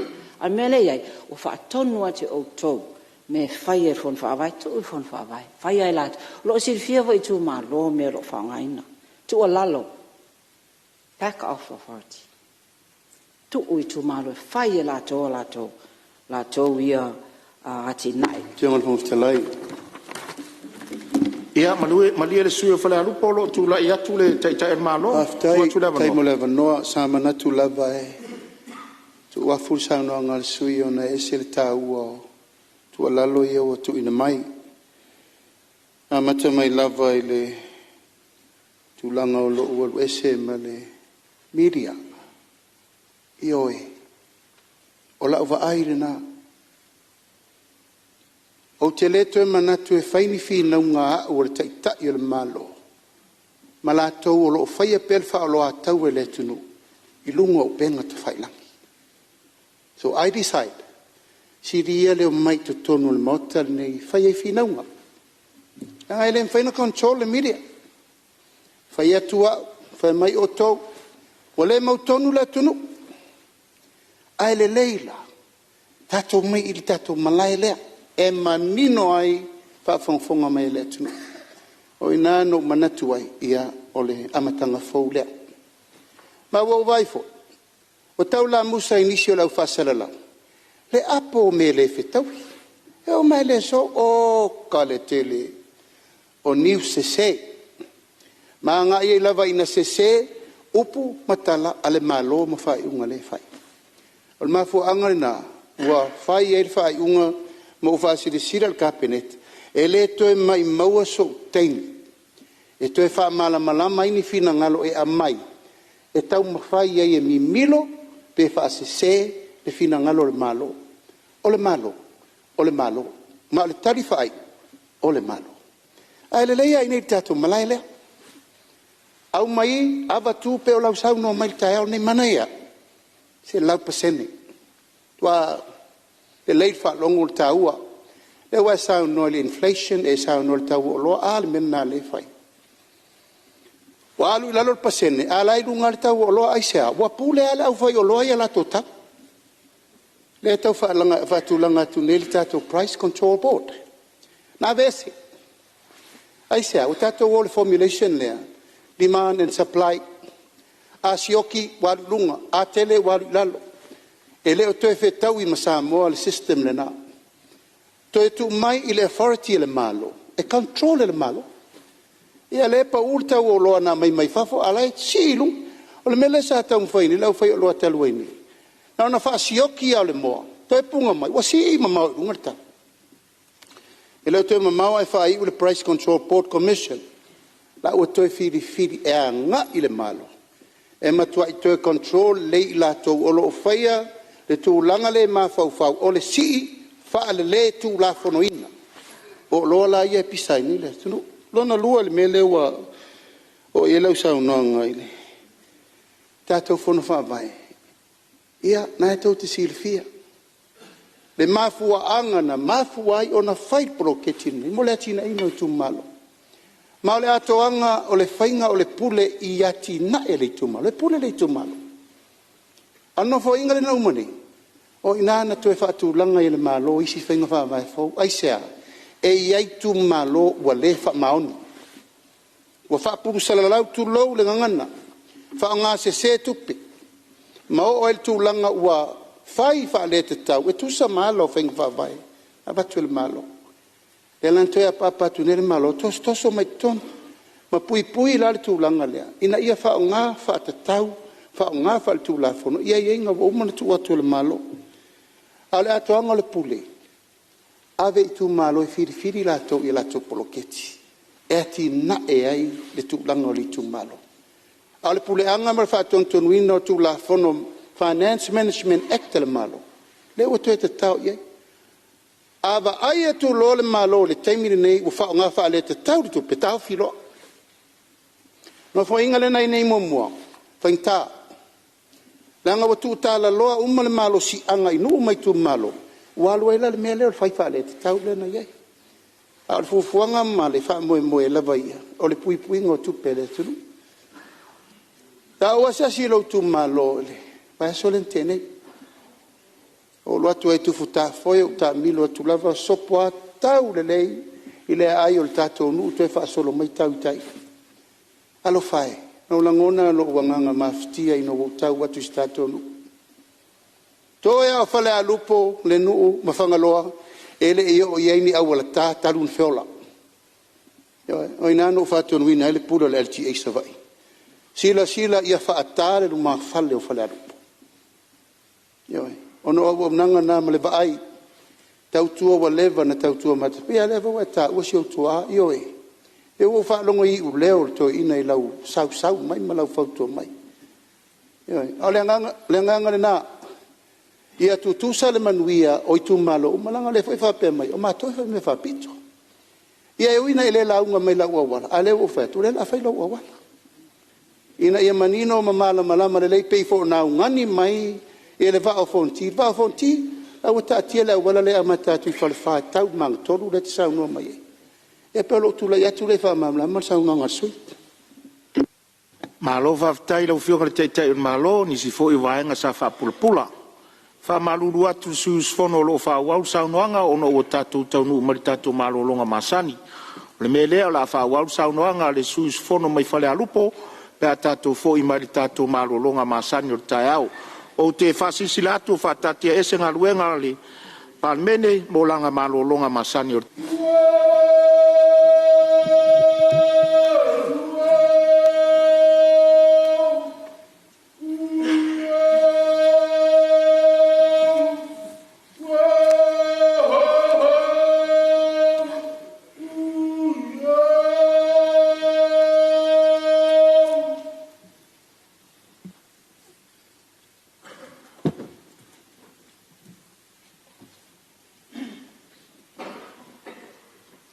O te fasisilatu o toe a matalia nei tau manga al fono a au fai tula fono. Manatu foi o sao ialo le tautenga, vi ia le atua lana foa. E whatatia ese tau manga o lo sao no le sus fono mo fale a lupo, o te tāpala o fionga mo le whaua wina o lau sao noanga. E tere lau fionga, le whongwhitalai mo le hawa noa. Tai lau fionga le I Palemene, sao noanga, ai le I fai malolonga, ia, talia mal whaaftai, malo lava le sa noa, e mai se lava, whaafafonga mai le tu malo. Nā la whail tato a wala, nā sinu whaasaonga lea lau fionga Palemene. Le ina Tala wala, le e a wala e tā, o levana iai, teimi fo io, o iai le o tamā. La la e ala wala nā e tau lava I tai me a mataile, le unione, whaafetai, o lewa sa mata noa male, minsta lango, ngaluenga te tele, nanta ua mai, le ala wa e whaaluaina mai, o le a whaia mato a wala. Ia, te ilo te mine o ala langa ma aleluia, wala lupo sila mai whaafetai ia, ma wa talia tātou tālo sanga. Paula wala utu ai tu alalo whaamon mole mtanga luenga leo o lo wa aia ia whono whaavai. Se ita mwhai lava nei wai whaalongo lava ia whono whaavai a te autou. Ai ta mwhai watu ni por kalame whangai proketi e maua ini tupe income generating projects ta ua ia taimi nei whale alupo ono le taimi o le whaamonianga le moli pito Somalia le lalulangi le maua o logo whai mako juice whai lawa whom whaavai o le liu ia moli le juice me wha penala ai te maua ai mana o mia tele le tau soaswani set up ni pisinisi vo nei ma fa wau pele le tele oni ava no fai no tupe au fai pisinisi laiti in tono tu malo wala le fa tupe ino lato mene pe e lei me tau lima o vegetable gardens o lako food stalls e te le soaswani me fai pe avato e fo estu alalo ale al tanga luenga. Whaftai mo se leni mo le whanau leo ta ua nei mai leon le siro I le tolus fulima masina al matutua I pepe ta ua ia e mai se lava tupe pensione fia naiti nā matama matua e lato tupe le la wha tele nei pe a wha wina le tala tupe nei pe a matalia. O no mai le mangalonga tolu nanga le lei tau soi fua maloloina onga ma le whaanga vaaino tangata. Human Resource and Development. La vea e atina e onga ma le soifua maloloina. Ma le mole ile tu alalo Minister of Education, Minister of onga. Pea se finangalo. Se i oifoa se i tama whaila wa ai pe e se tula fono. E me whai e ona li miti le whaonga ina e ta maiti i le fulu ona tausanga na i lalo. Whaonga ina o le social media. Whai le tala lea, ona o le te lea la wha o le a fia o tele. O le teimi nei nā tu sila fia whanau la iti. Oi tole. Ia o le kwa pata ngisi pe ave ese telefoni nei ma mea nei. E tufo ia i mātua. Ai o ta whawhau, ai whai ia o le te lea le a fianga. Tātou te lo i loa. O sila fia o lo ngona atu nu te tele nei ni sila ma Australia le wa Talanoaina la fai e tu la fono va pene se ba ai foi ai ona tele lava la afianga fa al mafo fau o le fanau o le mo IT mo o onga ta ua i Starlink le auto va to malo pito tele atu pe la langi ona Starlink ele mfai falan fa le tonu ta mo fai e va ai ia fa anga ina o mani ia o mani connections to Starlink ia onga uma. So I fua maloloina. Ano no vai atua tu I lalo le fa IT le output more nurses. I le tolu tesi mal fitu miliona. Talo fai. Tama itai tau si so I fua nei.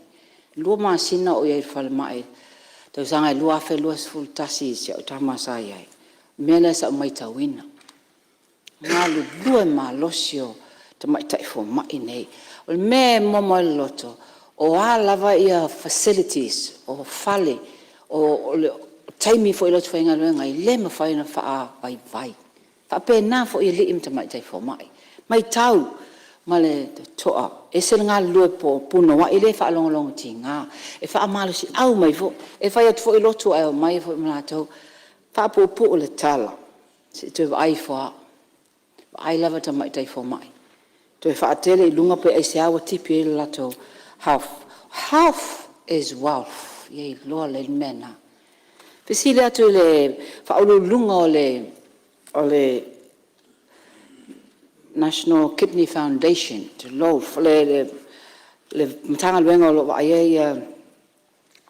ia le pamaino toto to lo le tamali o lana tali wa ngase le atunu fia maua wa amata na shorty and four nei fa nga ina I la to lo fa maina le toto to lo le mota fa mo le na mia ni sino four se tele ele ngata I Upolu ai se tile savai fo I wa ri fo lunga wa fai shift fo nei fa nga ina no four wa le malo lo fa mo le se sila nei ai na mia la vale ai le ono tangata lo a fia wa ese le budget o le mo mai fo nei le pepisi ta ua yo mena ana mata mai ai o lo fa mata amol mo le sila ne tanga venga to e fai ia fa tele mana mia le se leni wa fa lenga tili o la o nanga wa e to fo yo numero I la to low level mota wa ve se no la to ai ngol tino walu lunga numero a walu le budget se sila ne ai ia o ngatasi lava o ne so soani tele mo la to o mai season o pitala Ia, Maria Fenol sui o lo sa no fale a lupo se tu atu le mano le fionga min star sui fu maloloina. Whaftai mo le manoa lau fionga le whangtalai. E au ngatala va se langona e tau wasa asa tau tai alo ala le mafua. E tai ana ia e au peona o atu sea mātou tala e tu sai ma le tūlanga wo o iaile saunoanga sui malu. O le tūlanga I le whamma toto. Sao lele lava le saunoanga. Mai le mafo e tau atu lau fionga le whangtalai ma le mauta malu nei al whafonga anga fo I Samoa. A si sila fo. E leo le whamma toto le tali o le whawhitau. O le lau ai lava a le sui mamalu. Ma tātou uma lo tonu nei mauta. E tau solo mua I ai tātou. Ona a puti le ola. e fou nei me o whaamatoto lau o fionga le whongwhatalai. Mai matou tele alo fo i se ato le la au e whape mai la le to e mai nisi no foa mo le whawhitau le ai. O le mafuanga na a whai wa yeise suinga o le tupe whanganga mo le vaenga. O le ua mo moli mai le malo si au ina i mawhai o na tu ina tu i tua. O lo iai a tātou whalemai whai tu malo, ma o le foi ua tātou whai le tu langa foi lea ua tu i tu malo taitasi. I a lātou whalemai, ina ia whai paanga e whai screening. E fua ma ua whao ngā i ai komiti. I le mātou tu malo to sfurulua i a tamaita. E tutongi foi la lātou alang. E tau wala tu i le ngalua e whaatasi ma le fon whawai. Whaatasi fo i ma le tūlanga o lo iai fuafanga tūtū mamao ala mtanga luenga.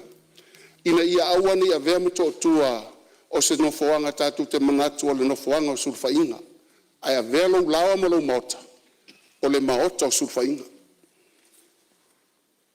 O lau tau mafa, o lau winu, lau mafaufau, e te tauna atoa ina le pūlenga le tangata eva aia lona soifua maloloin.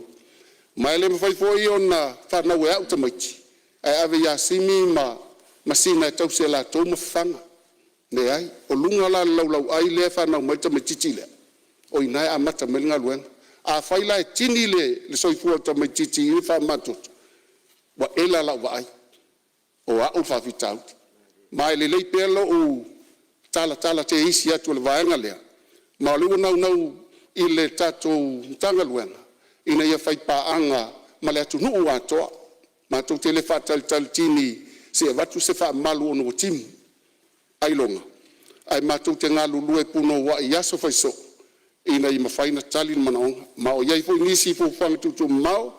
E whai paanga pea ma tatou whale mai whai tu malo. Ina ia tali manaonga. Ai li o mai tua sivi pea o mai mto tua. O se soani atu le ala o fionga il whangwhatalai i le sui malu. Alo whaftai lo fionga minister ti mai ia e ti mainga fo e tu sai fo o le mtanga luenga o lo vai ala o fionga ia ai morsui o fare alupo ia fai mai saunoanga ono lau saunoanga fo fa o mai le fel tatu malolonga malanga fa lo. Tala lau saunoanga le fai ne lo fionga minister. E ave fa salau umai tangata umma. Fa pupu ol fa matalang sa o lele saunoanga. Do lava le awareness al to health education sector division fai ia lava sa o loe ia au ia loai ia metau on fai ia prevent ai le o i fa matoto ole si vai ngole saunoanga le minister Tupe wo mai ia fa amal sio pulenga le lei fa msinonga tonu mal fa maoni vai nga tau au nangal malo ta uele afionga le li fai pule mai va fonti honorable mau le tulanga le MJCA justice ile le tlia ino o vai tamaina fa nau amata mai se tema tau sanga te nei le to talia ila to etalia ai lem fai on fa sit senina tamaiti nei ta ua ia da Upolu ta ua lo malo motan nei twa bea tu le ai le ole onia mionga ila to uman mai tamaina on me moni lava e fe ngainga le bao ni usila mai sia tu no etalia mama na ia ia ni usila ni fainga fa vai tu no ia pela ol vai tama fa fainga fie fa ngaina le example na a batu na vai tama in vai tamaina ol fana e amana ia ni usila e ila le lisio o atu no e amana ia ni usila la to fe ngainga Samoa e leo iai tono le lisila. No fa pela val malanga len sa wale pal mio ni sila. La yesu tu alalo tu iai. Fai fa mal paula val meo te loa tau na fai. Ia tu Samoa i tono lisi o atu nu nei ona ma fai lo leo na toe. On toe talia i vai tamaina o fa nau e avea ma awala mfa fa sit seni tamaiti nei o li wat. Ole tala le tu ina mai. E fa toa effective ya you lie lua fe lua fitu. O te minei o poloka mana i te meti le mfainto e liu ni sila. O le whiangainga lea. Wha mole lava si sila ni ele minsta o wāwhal wai. Se i wawe se i wawe na whai se whainga. Sa tu sa o lava leiai. O i tono e wha ngā ele treaty of friendship o New Zealand lea. Te lato mea ia mai wha Apia. Wa afia ele to tele whanau. O le mwhai na mai tamaina. O se mea ne e tā ua tele. Io na o mai le i le puipuinga lava. Te fia. Io mai whamawhitalai. Ia, Maria Whenore Sui o Whalealu Polo o Samoa. Se tu atu lava no te tai malo. O ele asauno ngā sui mo malu. O le vai tamaina o whanau o Samoa mo New Zealand. Sa whai. Ele i poloka fo. A sa whai. Aina ala na poloka. O tātou lava. Ona wa tupulu melea. Wa esele au wala e mafuai ona vai tamata mai ti New Zealand. Australia ho. Appeals, le mele tau te sauno mai e. Wa avatu tamai ti New Zealand. Ona o sua ngā tupe aisi. Ele a fia matangi se whamatalanga. Ia ila tōlo o vatu tamai ti. Ile a ngā lofa moni. E vatu tamai ti o ili liu, maua o onga, maua whanau, maua isimea. Ai ei tātou tangata. Ua whai ala mele. Ala e loka e Australia isi. Apena voi New Zealand isi. Oina, na mafua i lo na tilo New Zealand ia i la tau whainga wawai. I le mela le toa i nei tātou. O malanga le na malanga mai ai le whionga ia sinave maulu mo toa tua laksan.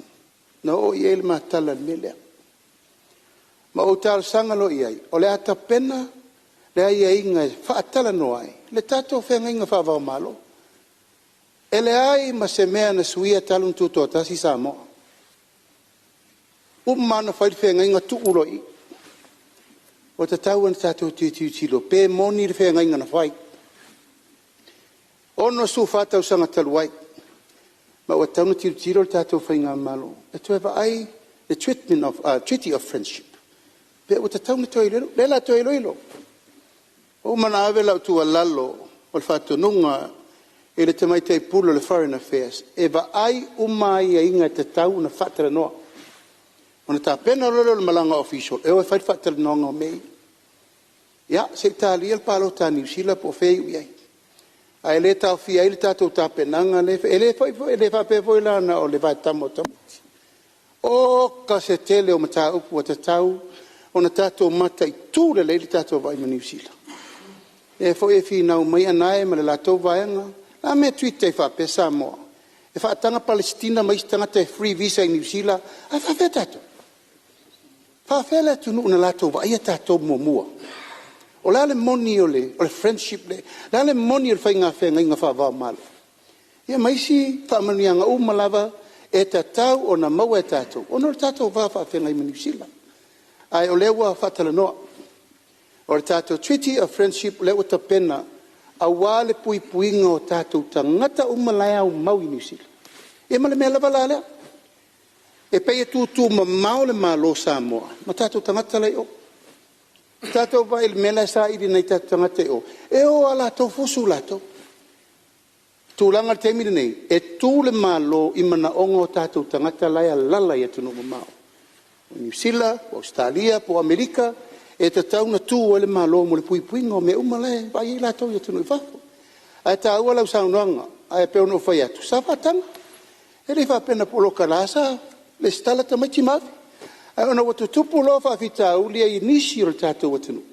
E lana mafua ina polo alawa i lalo o le whatala noanga ma le mamalo New Zealand. E tu e te tala.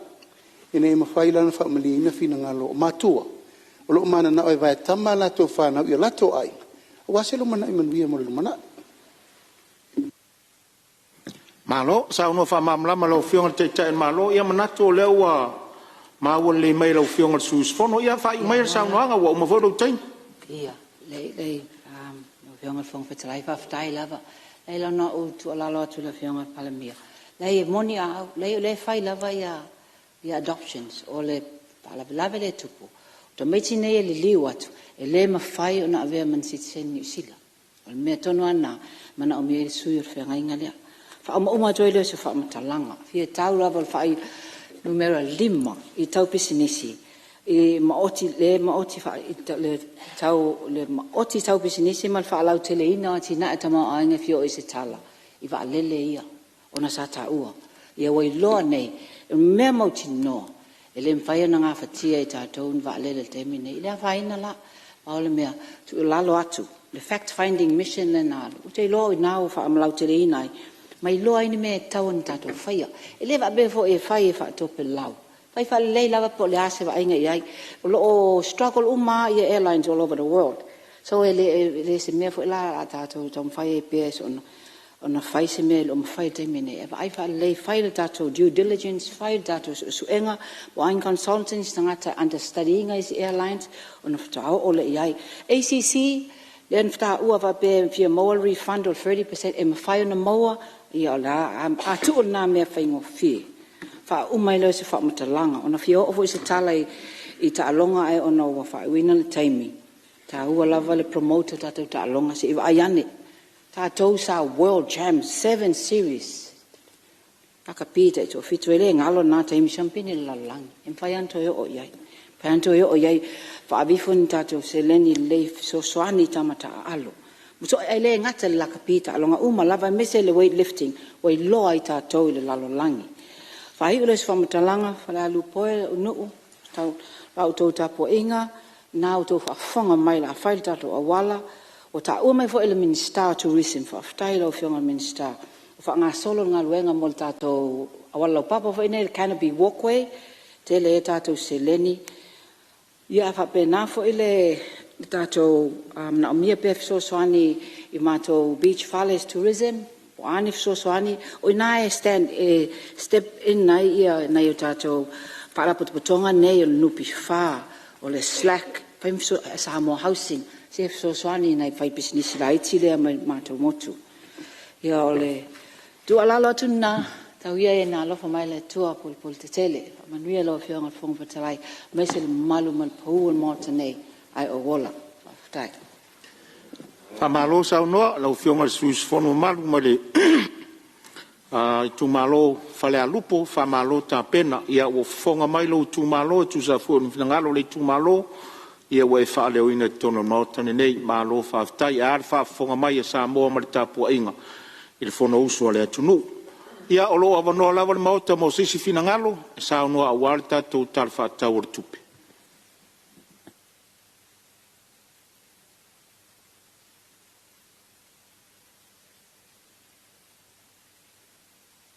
ja, la foto le si tu le on mota pe ye se fie sa no.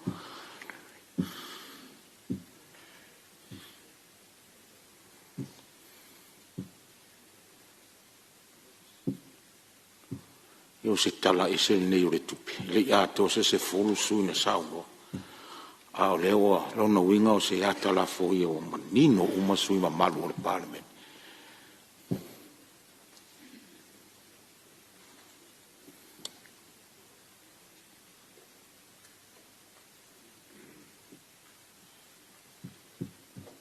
Mo la vale vano ia o leo mai tau watu o leo wa tulai mai le suyo fa sale le anga lua ia manuia sauno anga ia o muona mori da anga fa tele mo le noa ia ila o fionga al fon ftalai ia lofa atu fo ila o ngaluenga ia wa fo ile tau taimi fa so fo yo matone o sui ia wata tunga luenga fita e sa lele babala uftalenga ele amataina se spam talanga ia ayo stala tupe mo more neile mata ngo fie fai ngo fie am salo e umaloa pasi alo matala tupe ia ayo le ale faina le tala fa wauli fam talanga foi bo spam marsi wa foi le malolonga o mai atunei ia ele vai titia le anga le faftai e piama ile tato amtanga le taiao ia wa foi tato torsanga molia tato titalo le taiao tato titalo le oli tātou te talo fo i le tau a fiafi. Ia wana i ngalo le tangata, le lofa ma le anga le lei o le tātou tapa au. O le atua o Samoa, o le atua fo i o le Palemene. Me lea whaaptaitele i tātou tāsanga maulia i lau fionga. Lea fo i wa e fola manino, whaai o le moana, la ei ma pa ia o le atunu, pe o lau whaafilua i le tai au, tai tonu fo i o le nganga le nao le nei tu malo. Le toi whaaluaina, lau forsanga matanga o fie. Paulea, ia, pa ia e tu mau e oa e le whaabavau. A fia o le titi so tu malo malanga tapua inga. Lo whaatatari mai, tapua mai. Ia, so tu malo, ia, o nei taimi, se whaaleo fo i se tātou sao, ia manwao, ia wā fo i le tala le tupe, ia wā wha tatia nei luma le Palemene, a wā le anga i luma o le tātou whainga malo, ia pa ia mai lava i Malae loa, se ia pa ia maota mfonga atifua, ia o sa, whainga, nunu atuia whaatine o tau sala, de toe whapopoina se whamtalanga pe to ese, ia o mamalu lava whaasale le anga lua, tu maua e o le whaavavau. Ai, whaatalofa i lau fionga, o talai, whapefoi le. Fionga le Palemia, ia mananai tu o le vai, fionga i Mingstar, star lango lango, ia foi le fionga le sa whapito, ma sui tu totasi, ia, e me se foi le nei tu o le vai, le taitai, sui taitai. Ia, se o mato foi vaenga e tu alalo atu, ia wā tatou pae inga le nei, le whangaloina foi si ai sona vau e whatalofa i whaululunga mtanga luenga le nei vaenga le aso lona lua o le tatou ngā luenga whaatono le Palemene, ma lo le ono sai, ma lo le ngā lulue ofisili, sui ofisili, pulenga ma whaululunga uma le malo, ia mai se o tatou malo mai fafo, Samoa o tatou moli mawina le nei vaenga le aso, whatalofa ma o whalofa atu, ma lo le onsai, ma lo fole taupati. Ia, tu sa foi ma valawina. Ai, sa lo foi o le nei sui e le umi foi se avanoa, fua foi. Ia, e foi nofo ama ma fofau. Ia, e se foi le tulai. I maota tau ave o Tiafau nei. Ia, e se foi le nei tae au e lau fionga. Le anga o Malae le nei. O le Malae ese le mamad. E ma fai na o fai ngoina le Malae le nei lo taimi mua. O le fale o le atua. Mea lea, tau fa asisila mai foi fa tutunga ta ma tone fo mai. Ya, langa piwa ese foi la ngona le nei tae au. Le matanga o fia o le Palemene o Samoa. Fa aftai nei pa inga. No fa pea o te leo o mai tonu nei. Ai fa aftai le foi ai ai le sao tama ya tonu foi fale oina foi fionga ia au yo la ngona na e ui ai na tatou wa tatou langa tatou lem ta faioi vatu amahi ai tasi lava tatou e malu lava le nei no fuanga ma le nei ele fautunga tangi Samoa ya that au fa longo mai po mai ati po se sao danga le na e watu le tu malo vai monga ya le wo sao le tu malo fa sale nga lua ya pela matango fi el mato tu malo lo tu malo nei vai monga ya a malo fa toa i la ofionga le Mingstar ya me se fo i le tanga luenga le ofisile Tupe le ngata fo i lea tai fono o komiti fa Palemene wale nei ngā luenga. No foi mafufau, ia, nai tua a, pe fa pe i se paketi, na amata ai le ruai Palemene. Eoi, leo se fulu walu ne o paenga. Awa leo fa lua tatu Talanoaina wa piliona le lata usaka. Leo foi wa toe fa popo. O le pinela o la ufa matalanga. Tau te loa i le si. I lunga o mana onga ma whamanianga. Lo tātou tāpau, lo tātou atunu. Tātou maofa fo i nei fale. Ia ma fale na amata ai lo tātou mahalo. Ia e leo te vi inga. A le whaftai le atua. Tātou taimi lare nei. Ia, wa whaitau piliona. Ta mau ainga o tātou whasoaina. A whai foi wo o le piliona. O le mea moni lawa. E le lai titi foi se ngā ruenga e tau na tātou whaia. Wa mamafa foi le venga e lau fionga le taitai o le malo. Ono le a tele le tamau ainga. Le lei o na whasoa. Mea lea le whaititia e le anganga le whaftai lau fionga le minsta. Ia e mai se foi la tau. Ia lea ua uman whatatia. Te le tala noa ni tau ese whapopo. Au tūla ia au ia wha tua lalo. Al mea moni. Nei paketi ua au fia tonu. Tali unga mana onga o tu malo. O ata iala u whatatia mai e whainga malo. Ia, nao sa mātou tua lalo atu. Nao wa ina e malosi a totoa. Le ngata wa ia ina le pule. Ia al wa ai tau. Leo fo ua mai tau wa whaasoa lo te mau ainga. E ala imtanga luenga le malo. Ia, o le tatou ngā luenga whai whaatasi le nā, mātou tua lalo atu i tua whionga minsta. La tala lea na whai le pai inga taluai, le tau pasia foi. La whionga minsta tupe, awe le wha mua le me tau iai. Tu ato iai le malosi, o le whale ma. Leo o tali manino le taitai. E leo o le tupe. E isi mea taua. Ono le tu leo wala au. Pafitai. O le wha mua lava le ofisa soifua maloloni. Lango le sulfa inga uma leo tātou. Tala foi lea na whaile pa inga taluai. Wa e lea siso tātou a mai alu tā. E o uma i fafo. Lea lea batua i ali wha mua. Lau whionga le minsta tupe. O le soifua maloloina lava. Leo manai anisi wha longolongo atu.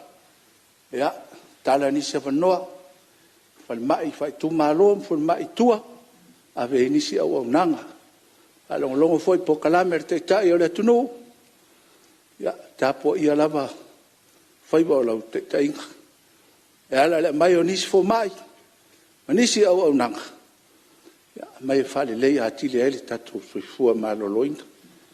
Ia, ele fasilia se whamtalanga. Ma tele fua le matou talanoa a le memoni le o folasia le nganga tala le tupe i le nei vaenga le aso a wafo no fia tula e lo fionga nga wa ulesi tu malo le tau sanga i awala a le o fetau le leia lo tangi ya male lo fol pal mia ya va fontima fale alu po fa pena fo se ngono le nei tu malo o manino fo ta yalo fon fa vai fa tai le lava wa ave ai le fa mua ta no fon fa vai wa la ga sa ola tua sa ola le atina enga no mainga e lau fionga te ta e le tunu ya awa nei mapu lau sila la ngole natura le ola le tangata o le manao e vea longa manao se ai fai unga. Ya, kapena, o nei moe le tō wha. Fono wha vai, wasa fua le lofa. Ua le lei ma ato toa ta penanga o walanga alue. Paftai le lapa e inga na matu nei. E pau wale mea leo te tau tilo i ai. E me se au lo tumara. Toa le tau whato sinanga o tangata e o yuta. Kato ngā lue, o le mea le ei nei. E tau fiua sua stanga tu whai ngā luenga. E oi. A lea wala foi la si tongi o tanga tu whai ngā luenga. A lea la vai. A aso la sa mor tanga tu whai ngā luenga tō suta la alwa yaso. A fua tu la iei.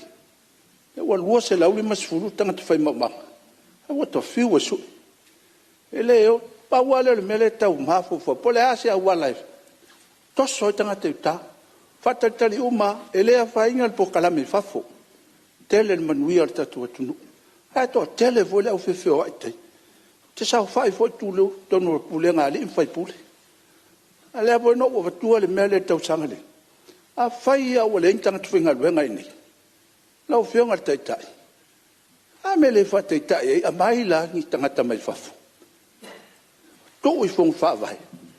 Pe tai fia na tangata mai fa. A me sela tunu leo sainga. O tangata malo losi tangata fai fato anga. Mai. Fasoso ne pule ngali fai pule va ai tangata nei. Oi, le meo le tupe lai ele o Samoa. O le o mai fa me o. O le le wala o musu o ka no o puatu lo. Ya ele se o tangata soi fue pule ele. Ele. Ya avatu mai le ele se tati. Wale me salo ana mai me tangata malolosi. Fai vale le fon fa vai me. Va ai le tangata ni. La to ngati na e fala ai nai. Pule ale yo fon fa vai fai ala to. To mo el tupe. O me le na o to fia ati na e ole tangata fai ngalwe. E fiu fala la le lo se la wel. Te le ne to tong. Ya o ese fu swing o le tai. Ese swing. Salto te ato se lauta ngat fainga luenga fai mama. Oka. Eu tu samale. Fai a nga amata le ia il vai aso. Ya, ole tu alalo le na le tu malo. Ai mai se fo. Ya, ai le fai. Le awo fia. Fia tu la io no lewa. E sa no e te tu lo tu malo. O fia to amaria foi meu ma. A fai o fa longo mai. Ya tatu anga e. O tua te le tala tatu tupe. Fai maria e uma hua ya tatu. Tu langa ne o mana onga. Ya. A mo le no la o fiong. Ya lewa mena o fia o titula. Ya. Se o matu tu malo ele mai ataningat. Ya na nafi no va ya tu la song. Le sami na oso i lunga i tu malo leo fasale anga lima. Matua po loka a toa leo wala il toe. O fai fo si mawalalo at o talinga runga ai nei taimi o levan fai. Toe si i lunga. Lala na o fa leo ina. Langa leo tau tele i mafafoino le vai tau nei o mia fa. A leo te ile oso le ngalu le songa fua. Po loka atoa e nai tu o fasaleanga. A le so o mato foi ya talina. Ya amasu o le manu o le la o fionga ta ingo. Mista o ngaluenga tele. Ya masi a mato wala le ta milo ya salavantai. Tionga le fonfutalai. Ya Maria Fenor suyo fasaleanga lua o lo tulai marite ta il malo. Sa no lo fionga le ripalmi. O le si vai ngare leile o le Facebook. O le tatou loa i o le Malae tupu nei a i salafa i po feale i tu o Samoa. Tupu le mea a wailunga mo le Talanoaina o Malae tupu. Nā lia i maila le mele sauno i le sui il whawhitau il whasale le anga woso ngad. Te minna no message sai le pula le LTA. Mai rabe se whainga o leo o vai atu i lungo le Facebook. O le poloka a wala o na ngarufati. O le tu le leire nā. La ua whanga solo i la tau lo whaia maintenance work. La ua mun whatonu tatum tanga luenga le LTA o i kiria le wala. O na temi vole nei o lau tato i ele vai tau o le swinga oso le tau i temi uma. O tulanga le na sa no i tato tangata whainga luenga. Ioe. O le tulanga tonu wale na le tupur temi ni tato atunu. O na le tulanga le tato por kalame o le lava o tato le vau ia. Whaatanga o tātou tangata e o e whai ati na e o isi atunu. Ai tu tātou. E lau tu mai le tūlanga le i tātou whono whaamai. E fili e tu malo tangata e tau nao. Wa al temini nei. Wa matua safa le atunu ure melea. O tangata whaiaonga. O tangata service hotel. O leo. O teine tau si mai. Wa o matatu skio lei bai wafu. Ona lea, ele I whaia ni whainga vai le lei. E li o ai le tātou por kalame lea. Leu whai. E o ta pena I whai tūlanga lea. O lau sau noanga lea mai o tangata mai whafo. O se tūre lei e te taun tātou toe mata I tūre lei. I le tamau a inga maua e o Samoa na whausia siamani. Le Westek. O whea na tua iai. Na tua I tangata ese mai whafo. E le I tua le tātou atunu. Na tua I saina. Niue. Tuvalu. Fiti. Mai si tangata oma Elise. Solomona. A le ia tangata ni le tau tino nofo e o malitemile. O le ngawhale na o le tātou paanga I le mea te le na whau ele este tausi mo tātou. Ina wā mata le tina o Samoa. Ma whain tātou tua tiro. I la mea tu oi. Pea wha peo le fofola lea. E lau tā fia ho. A e fina ngalo lo I tu malo e tāru sanga ni au tangata mai whafo. Tāru sanga ni tanga luenga o leipa. La e wanoa whata. A mata mai la e lau I tu malo na. Whata I tai mele maingo ni au tangata mai whafo po wheri malo e te mana oi. Langa sa o le mele utupu. Tua yo ufa maonia ya uia. O a uia malo tu malo o matua yo pui pui. A wane tu arusa si whafo. No fole lei whai tato polo keti miliona le manuia umi. E to tu sa lo wale to to ma ba ai apo New Zealand. Ma lo no fo fai lo ko nga ko korsu kausanga e olai. Mal fa mo le na. Ai o le fa fita au na tupul tai tu malo va ai lua. Wa uman tau. Ale wa so e ya mali. To ya show tu malo len fatel Boma. Tai au nei tu mailo wa Autu atu le limo le malo tato nga lue fata sila ia. Alue fai le lua tala mamangel. Avea o msui te fono nga lue fata si fai tato polo keti le lei. Ia o manuna. E lei se me siri na elore nga lue fata si pe na saunoa. Ia me se le matango fio saunoa nga langa le fata e la unga fata o pou tono le mota le nita au. Ia o fata mamla matu le saunoa nga sui matu. Malo vaftai saunoa lo fionga te te malo ia tu lai mai a pasala le ngalu e fa wal saunoa.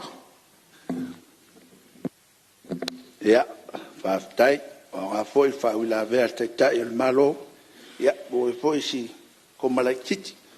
Ia vaftai mo fa mla na chili. Ia o le tulanga le na o motunga afa e vatu. Ia wale se manui o lo tatu atunu. Le ngata I lea, ia, o le atina e ngalava o tatou atunu wae. E ia sesi o nufo ma pau fau e fia tongi maa au ma wale sao le atunu. E le lai titi fo I le tatou. Tai 2 miliona leo le a watu itua. La fo leo le nauna watu. Na ia tala fea ngai le fa matu watu. Ia o lua fa tasima. Nisi o le atinga enga wai pe o le poutu wale o tatou. Ia o uta le lau ele o so tatou tua nuu e tatou tua iai. Ia o le tūlanga o le nei tala le tupe. Ia tatou noa pēna o whai atu o le to ese mali whaupopo. Ia o le nā ina o la fwiso mātou nauna watu. Siringia nisi mea. Ia o tau lava o watu ia ili whatu o tuanga o le nei vai taimi. Ale le mea te talo atua ia o te pese lava le soifua maloloina. Ina ia le lei ma atua toa. Wa o le taununga leo tatou. Ia o le vese fai tio le tatou. Suau le nei taimi. Ia wa le ese suau o la talata mai. Ia o le afoso tatou nau. Le tau o iai. Ia ai fa pena na pule mai afafu.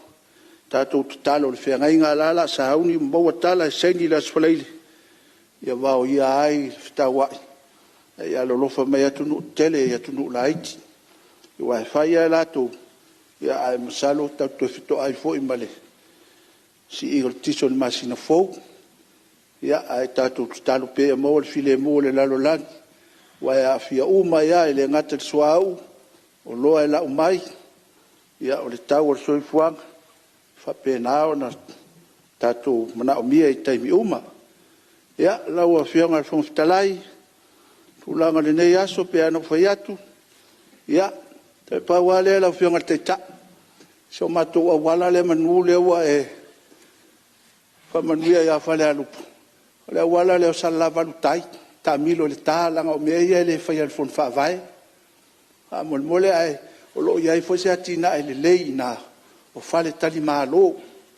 Whale tali mālo fo ia wātai me, le anga le tau i salonga.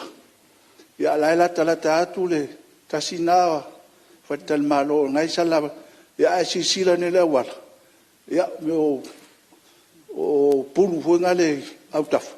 Ia o paku waile wala tai le to fai ale na wala ta milo isa lava tai pe o le nganga le na tu at manu o ia ia sa no anga fa manuia ia ma to nei ma fa le alupo ma va fonti ia tu atu em fa sa le anga lua le nei aso ia fa manuanga ia o le sitar sanga ia nai sa fa mai na lo uswa fa pule fa sa le anga tasi tasi le fa fitau li lo fionga palmia le tupu ya sava o le o fa tupu la ia le vola mai le fa tai le wa mata le fa famsino ai sila ia taula inga o wala ia tasi la wala yuta le malo le ia moli e lange yuta le apia lua ma le a o la ia so fa pitoa tu atu ta vale le kiu e mai nei sa ia pia tu atu marka paka le bluebird fe o mia ia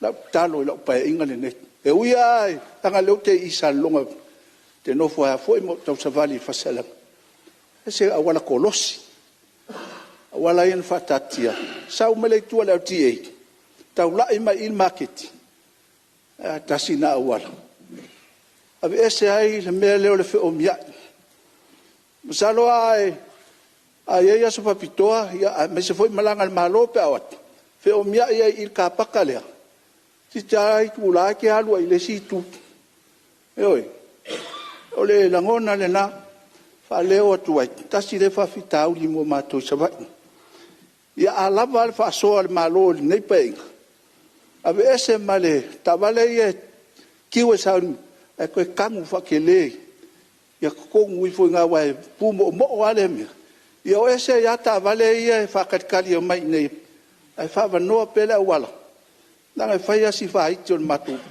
tau la ngai so me le wo fa le o tu amata sta vo te mi pa ia fo le tau no anga matu ai pule fa sa le ia ile fo fa fita u liwa le va tu le mai ia me se matu umane me so fa me le ia o le tu langa le fon fitelai ia fa malulu atu sui fa sa le anga lua le vo en fain sa malolonga o lo tu lai mai te malo tu atu lava no lo fo pa fa si taua o mta upulanga o le sa no nga sui le awala le i sale la valutai a fa fonga melta to LTA nga ia si le awala le mto ripoti mai il tato mtanga venga o le va solentene a son fua sa ta tala lo ia ile si poloketi tele le malo ta le prepared Samoa eva suru 5 miliona le tupe tawa fa le leia umai e taulanga i sale longa mai o tawa lo sauno mai i le tulanga o fa le leia o moli ma wala alo i te sauno mai o lewo fa ma wala le lalo ono ina te tauna nga isawa il tupele o le toi fa le leia o le township i sale longa ato tau mai le wafu awala moli marketi ma le toi fetu na inga ato o taulanga i sale longa iva se fulu 5 miliona tolsu montup tosu 5 miliona tala Amerika le World Bank sa lon si le song fualente ni ati mai lo fina ngalo lewa o fa ma wala le lalo le tu ala lo le wa mai multatum tangalwenga menang fa lon ia malo sa no lo fion te malo ia fa i mai sa no nga lo fion ele sui malu fa sa le nga lua ia fa tai tele lo fion ga talai malo folio sa ia fa tai fo ile ha ila vea fo el tai el malo ia ma wai fo i fia a me se foi il falo longo mai o so mato motele sa la fai o so tu malo ya wa foi si sao le nei aso ya ma le nei tala le tupe ia paafetai lau afioga le taʻitaʻi o le malo ia pe nou pai atu ia talo ele o le taimi nei no pe tulaʻi ai pape o a'u e faiʻu ai ia lea ua mo loo manoa ona ua tele faamanuiaga o lenei aso ia malo faafetai e le toe tauselu atu lo fionga le ua tu le foi faapei foi no fai atu o le tala seleni o le foi o tauau e vaʻiga ma le faafoefoeina soasoani a minsta ia me se foi minsta lagolago ia o le toatu tute faitele lea ia lo fionga le fofotalai te loe toe moa sisi apanoa e sisi taimi ia e taluai ia o le tatou galuega ia ina ia tatou tale tupe ia ua foʻi faatalitali mai ma le tapuaʻiga le atunuu fai ua leo se faamatalaga moli lagaga le faafetaitele lau afioga o fetalai ia le ona saʻi foʻi ma le faafoefoeina o lenei aso faamalo atu foʻi lau afioga le taʻitaʻi le malo ia lou auaʻa ma se foʻi mista lagolago ia sui malo o le palemene faamalo foʻi le ona saʻi ia i faululuga ma tagaluega fisofam ia mo le faamoemoe o lenei aso ia faafetaitele mo loo manoa malo faafetai ia ua logo I logo a logo faavaatu I le mauta ae le tapuaʻiga lou I tumālō ia ma sa mo o faafogafoga mai o au ia ia faasalalauga le tatou fonousu nei faamālō tapena tusae le finagalo faalia ia o loo utua pea le avanoa loo avanoa le maota mo sisi foi suisofono e fia saunua e tusa o le tatou tala le tupe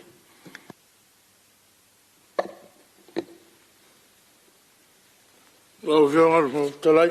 ia o leo mau atu o le foi la alafo mai le tu o le maota ia leo tula e mai le fionga le minsta langolango ia o tiute sauno ia lo fionga ile ngai fo maunga numertas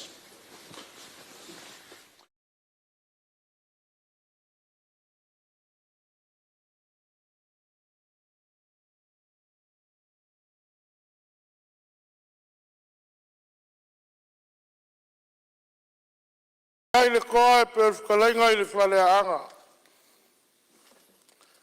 O ke pōwhoi le whala masasa le ave o. E pei o whakalenga I a whale o. Ai mga kua I lo loko.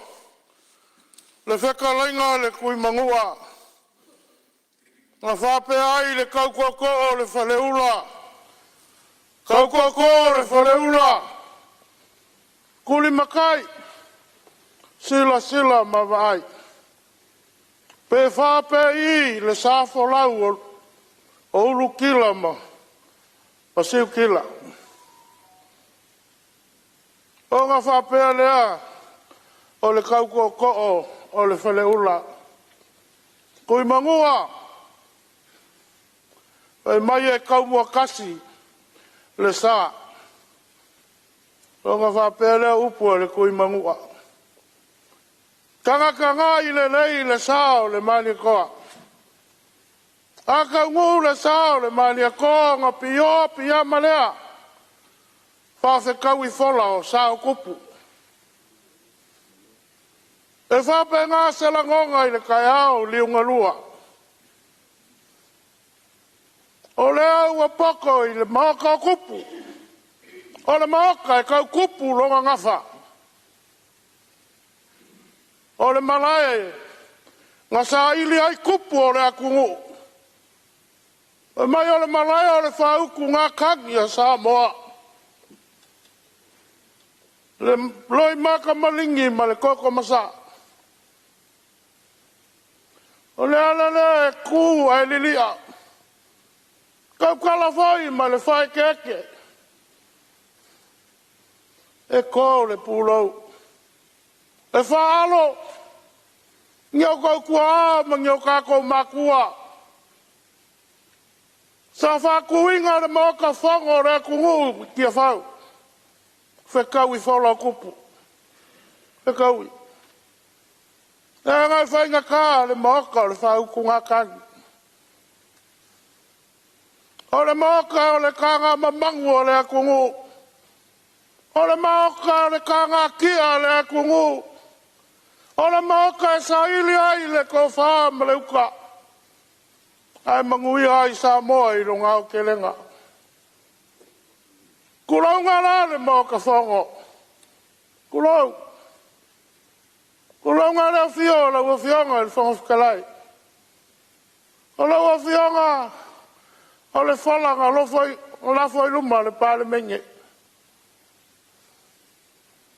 Ngā whiria mai le fui. E whakau kaia le whonga usu a le akungu. Pakulau le fio la ua fionga i le kaikai o le malo. La ua fionga i le Palemia. O fio la ua fionga i le sui Palemia ma le mamalu o le kapengeka. E a sui mingi skala ngolango. Mingi skala ngolango. E maise la ua fionga masanga. Kulau fai le fio le kaikai o le kuangai ma le sui kaikai. Ai maise o sui mamalu uma o le Palemene o le paia inga sepul malvada. Kulau. Pakalo fai lulunga o makanga luanga fia al kako malo. Malo le ngā lulu e malo le kauaka. Pakalo fa. Sua lau sunga le fai lau tusi ale whono ma le sui fai lau tusi. Ai maise le mamalo lau fai ngā luanga whono. Pakalo fai le paia leo Samoa o Sasawa. Moli mawina le whono usu ale atunuku i le ne yaso. Fatulau, i le tapu inga mamalu i le au le malo ma le masiofu. Sui ala whono su tau fia mo lato faltua. Fatulau foi, le fia o whamasino sili, ma le mamalu o whamasino ngā Samoa. Aia inga tupu ma inga nofo ma inga papa ma inga te whaiwha. Leu songa pula matumua i tuau malatau ai ngai le tai ma le vāo whaunti. Tulau. E le whangaloina le tapua inga o tātou uso i le motu sasai. Le fio le kovana, a fio foi le kovana lango. A fio le brastena senate, le whanga vitalai o maute lua. Pai ala wale ua sua marwai whanua. O fo mai tulangi o sa ole masale au mua mala lau niu na sailu. Ta mara manua tele fatu ele motu ma to fale ula. Tulau. Lau o fionga al fangu telai. Se yafe ane se tala e whainga tāle tu malo le ngangai whamaunga numero tas. Le tapua inga se au tu malo. La fifio sa wha mainga sa umalau. Le ati pau niu ma le whasau lau tō whae le tū la whale le lio lei tū na muai Malae lau talenga le mea. Ma le no fai tū a inga ia oe sa foto. A fia fai lau a fionga taito mau alo. O a inga saul malau. Pala pui al talenga le tau a sa. Le lau tina lau le lei. Fata lo fai lau fai ngā luenga totofi a le atua i lau a fionga patele. Alo fai lau sunga tomato ina te nielu masiata ata. Lau whionga le tiakono kone lio mapule. Lau whionga ile tausi mutanga luenga. Marfaltua. Sunga le pikopo marfaltua yon sa. Pabea foi le whionga inga so nui manase. Marfaltua. Lau whionga ile pongfutelai. O le tala whaati tau o le tupe. E mawhai ana au wha Talanoaina e whapea. E whātu sa ina i le whaiwa le tina i le ngātai whale o le eri ngā pipi. O le whaiwa le nei o tina, o le whaiwa i le whaingau whia e lo na whātinoina. E mai a alu le tina e le pipi. E le na o ia e o uma ma tina o le luku. E ai le no foanga i lo tu maro Upolu Mulinu'u e ta ua o Mulinu'u. O ia eli ai le pipi. E masani o no tau muli se o tina. A eli le pipi a whaitai lenga a mātou te maiti. Tā te lei loa le tā ua o le mea nei o le kāpina o pipi. Pato au loa le tā ua ina ua tongi au e siau tina. E mai ua au maua tala muli muli wa umatua a maua le tina le kāpina lea. E mai e a puti puti ma a pele pele. E whai ma le whai te ete. A wae maua ai pipi lapu po. O pipi te tele. O pipi e momonga. Na o pipi le lei lava e maua le tāpina lea. A e le whaiva o le tina. E mai e sa wha oti la na ola. E mua mua o na tōle nati o lea tua. Sausi au tama. Awe le oka lea. Le upu sami lea ma patele. Le upu sami lea ma whaife au. Tufa atu i tua oi. O na tutu leo le moli matangi le pogisa. Ua whata milo milo le tina ma mātou le whanau. I leo ka pipi e inai ai se whalifu misiluki. E inai ai se whalifu ulu. E tali sua ma le fia fia. A wā le whaiva leo le tina na maua mai le tāpina lea. Mamalu lau whionga whautalai ma mamalu al Palemene. Le au a tāpena e le malo. O tāpena le malo le tāpina.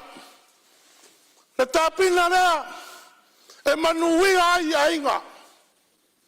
E manui ai le tu malo. E tō ai le nati o le atua. E manui ai Samoa. Pau le te talo a lau sui. Ma ai le tāpina ne o tātou soli. Le tāpina ne o tātou soli o na mau lea. O na leanga lea. O na whaale tonu lea. A o lea ua tūtū lima atu le tāpina o pipi. O mai tātou a pele pele. O mai tātou a pongi. O mai e whai whale lei le tāpina lea. A le lei o na tātou whaia. Sui mamaru o le nei mauta. E iai lo tali tonunga. O le awhapena o na inu manuia le atunu. Tofu malia le atunu. I le masa atu. I le ola lea le malo wa tāpena. E sa whaoti le atunu. E le whātoi hao le muli o le ola. Lau whionga le whanguftelei. Na o mai lea o le talai niso matanga luenga. E le tele na wā. O lautu malo na tumu ai. Le whālau i loa sa whaia i sa sina al tātou malo le vaiason tēnei. Na watu ia te au. Mai le wea. I te le tau launga i le Palemene ua mātou malama.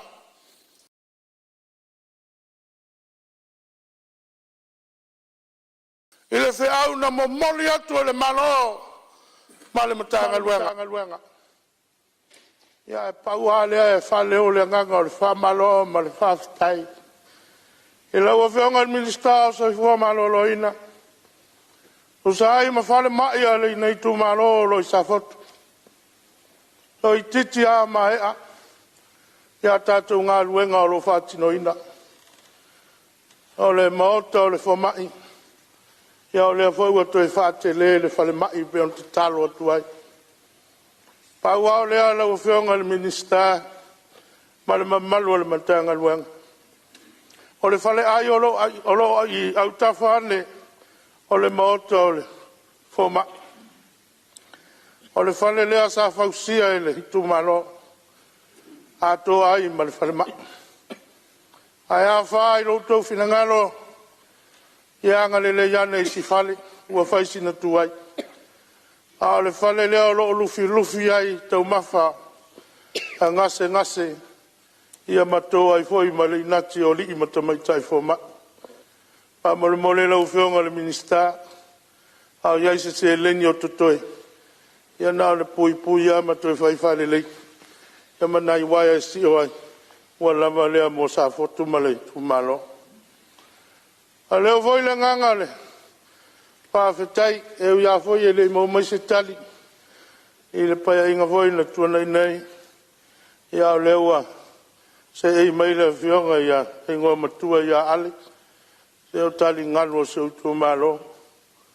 Wa umana batu le talo sanga. O te le lopo feo iai. E asila sila le ngata I fale. Ia ua whapena na whatama ia ma whale anga ina I le ngalu. Ua solo le ngonge. Ia o leisi mea. Ia ua tau le ai ei malpalolo na ua leisi a ngonge. O le mau o le nunu nei. A le leima o popo leo neon. O le telefoi leo palolo. Pa mole mole. Pa me fai I fōlo te tali ngalo. Nei te iwa ngalo atu le matai ai a le atunu. Ia o isi vaenga I le tātou whono whawai. Ia lo fai atu le tala. Le sile nā tāpina. Le sile nā tāpina o le. Ia, pa le mei nei soli. Nei soli foi le nā tāpina o la maulea pe on sau nota I tai o le malo. Ia, la ufionga le. Fong futelai. Ia e ngalo ia te au le. Wa uma foi la unga ngai fo maunga tasi e le fa malo I le fionga ia fonti sa tulai mai le official duty. Ia malo le tautu atunu. Ia e pat foi fa manuanga ile. Se ei mai o le fionga ia le malu. Le fionga ia mulpola. Wa le tauweina ia o mamana mulpola. Ia nau e fa fonga il Palemene. Ia te lea se tupe mo mia le tatu atunu. E maua mai le tatu mtanga ruenga. Le fio atu le tatu minister. Ia sa ngā ia ne leo o lau sunga ia po lau fionga. Ia e tule si tātou 5 piliona e.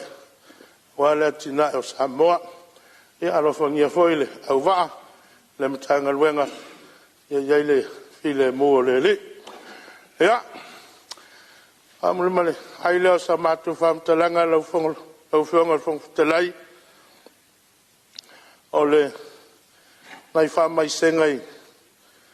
E se au no ile tu ai o le malo ma le usui o le fono le masa sa le langi ma la upa ia le tu ai na inisi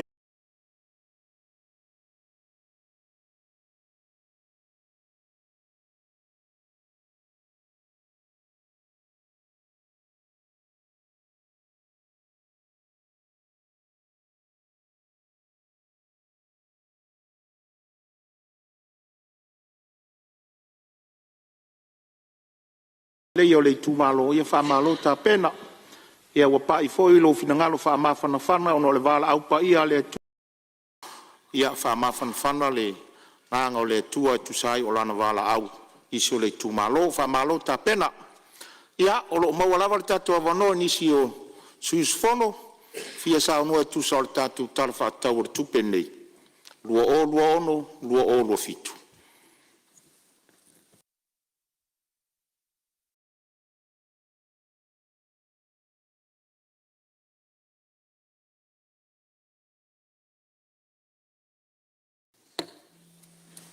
O ia lewa ma watu lewa tulai mai le suis fono la inga malosi ia sa fata tas sa no ia wa vanol mota manu ia lau sa no min sta lango o tupe mau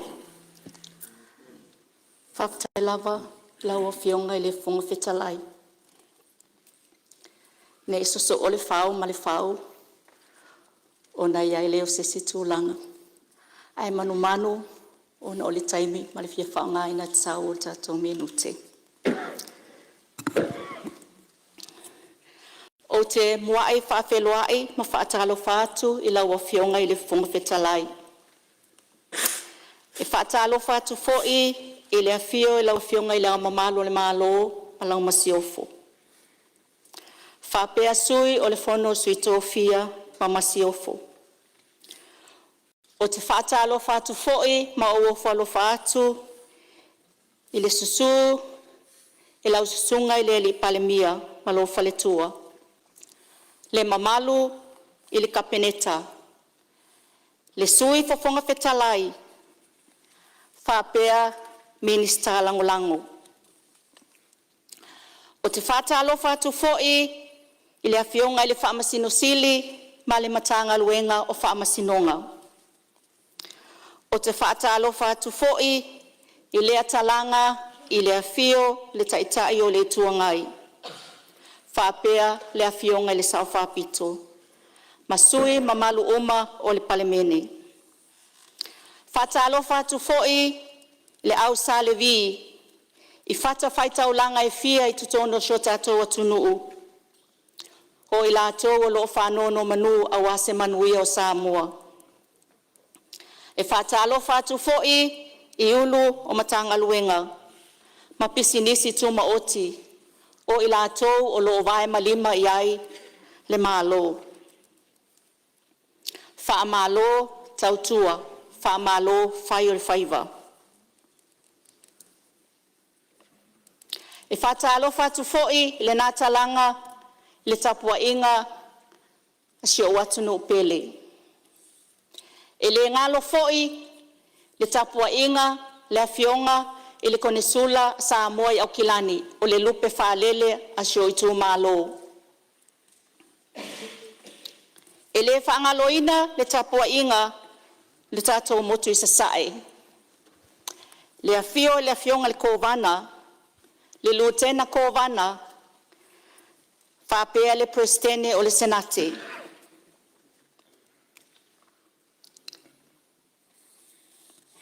O le afio lavalea ma le mamalu le paia i atu tuila mamanua. Le afio sua ma vai whanua fofo mai tūlangi sa o le masale au mua ma le lau niu na sae lua. Tamal manua tele ma to'o o le faleula. Ai o te le ia saina le tai na ma ofitia le vai na momo'o ia le tausala. O te mua na o whapoipoi la Autu vanu e peo le tala e whai le ainga sa tuala ia le malu ma le mamea ma lo la fala na to esea. Ua Autu nei le to'o e maniti tino i fisanga e peo le tala e whai le ainga pa ia o salvahalasi. A ua whapopo nei a o ni aso ua. A on yaso matango fie whape nei wa le tuua. A o lea walo maloma le taisua a ua o ofo il tai o tuumua. A ua tala mai le langi le alofa o le atua ua whaalia fo i le vani monimo ngaluenga mamana ona a au. O lea wa tatou wheloa ia i nei luma o nuu a ele o tua o nuu i le nei yaso le tae au te toa ma le manino i le anga le lei ma le alofa o le tapa au sili le langi. A e ta oto ia whaafue lave lave o le vaosao o tau pa ia mo tau mamalu e le ngā whatau li maina i so o vai vai. A e tau ina otu i tui whaalangi malo fie i le pa ia mawalunga i tama mao latou a inga mao latou tama. E whatu lo foi a wale usonga tu mua mapule i tu au mala taua. A inga i le tai ma le vao fonuti. E whatulo foi i le paie le tapo inga mamalu i Samoa nei ma so se tafa o le nei lalolangi. Tulo na lava. A e whapito au ngafa se whamatalanga i le tapo inga asi o tu malo o sa fatitasi. Mai vai tu i Salamumu. La tatuli i sa anapu, si ulepa i sa atawa, ma le whanga o lii i loto whanga. O pa ia a wā ainga masale aula, whaapea sa tunu mafono. Tulona, le au whainga luenga pa ia le atua o loo whanono manu a wase manui o lo tatu i tu malo. Talo whatu fo'i, isi o i tu malo peleina. Malo le soifua maua. Ai tapua i maia se i whai se sao o le tato i tu malo. E tu sa ai ma le tala o le tupe ua inu mamea nei o le Palemene. La ua fionga i le fufonga fitalai. O te momoli le anganga o le whaafitai la ua fionga i le Palemia.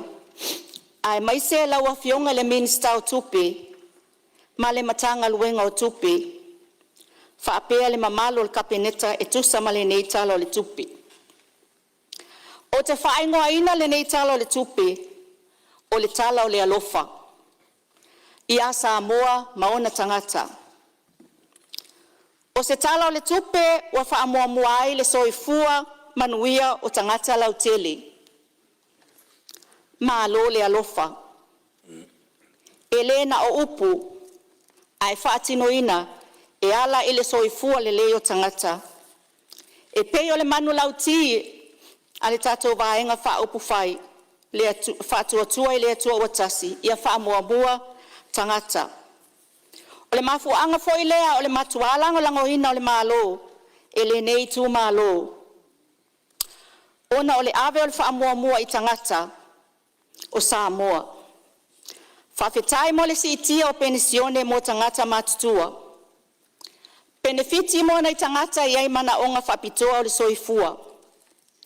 Ai maise benefiti mo tina ma pepe fōu.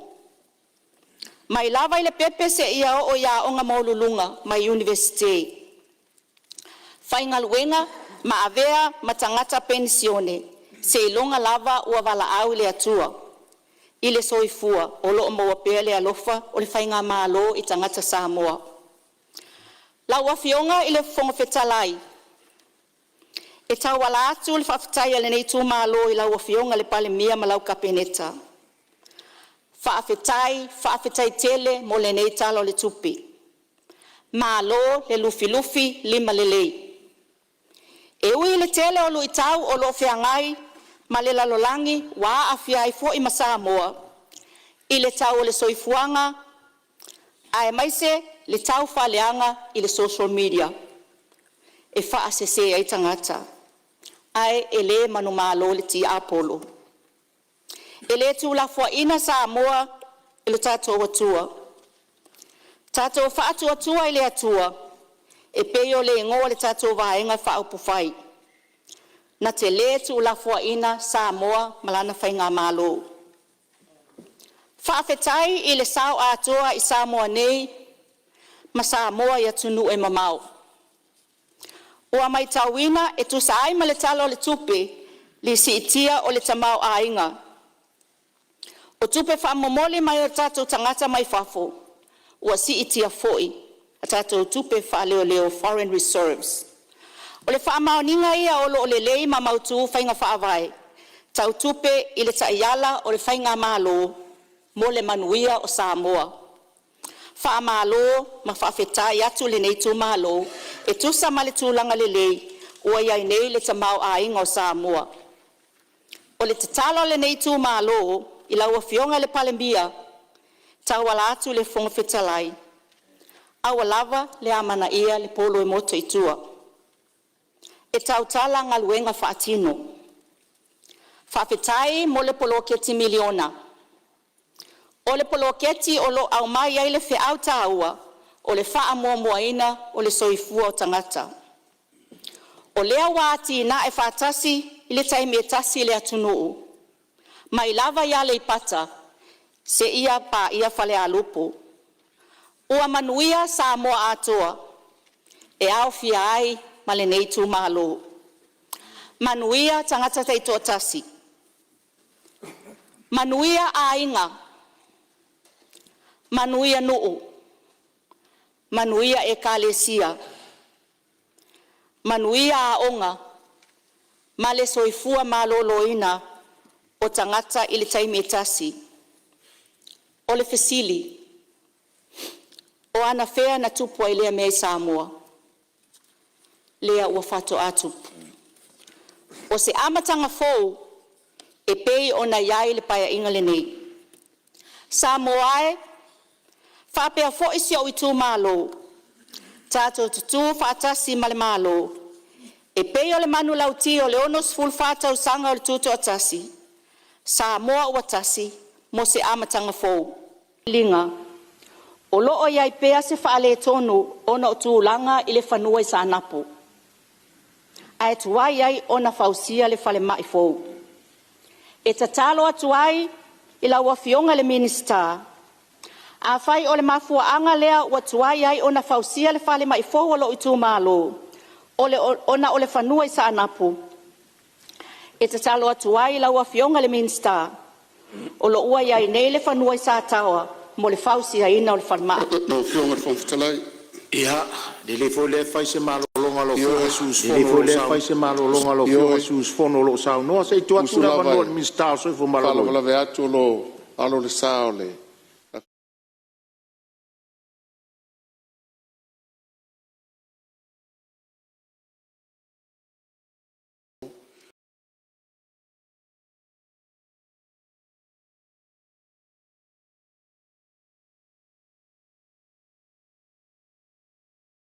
Ina fo I mai le whamsinonga le whanua ma ua tuu atoa mai e lisi ina le tātou mtanga luenga so I fo maloloina.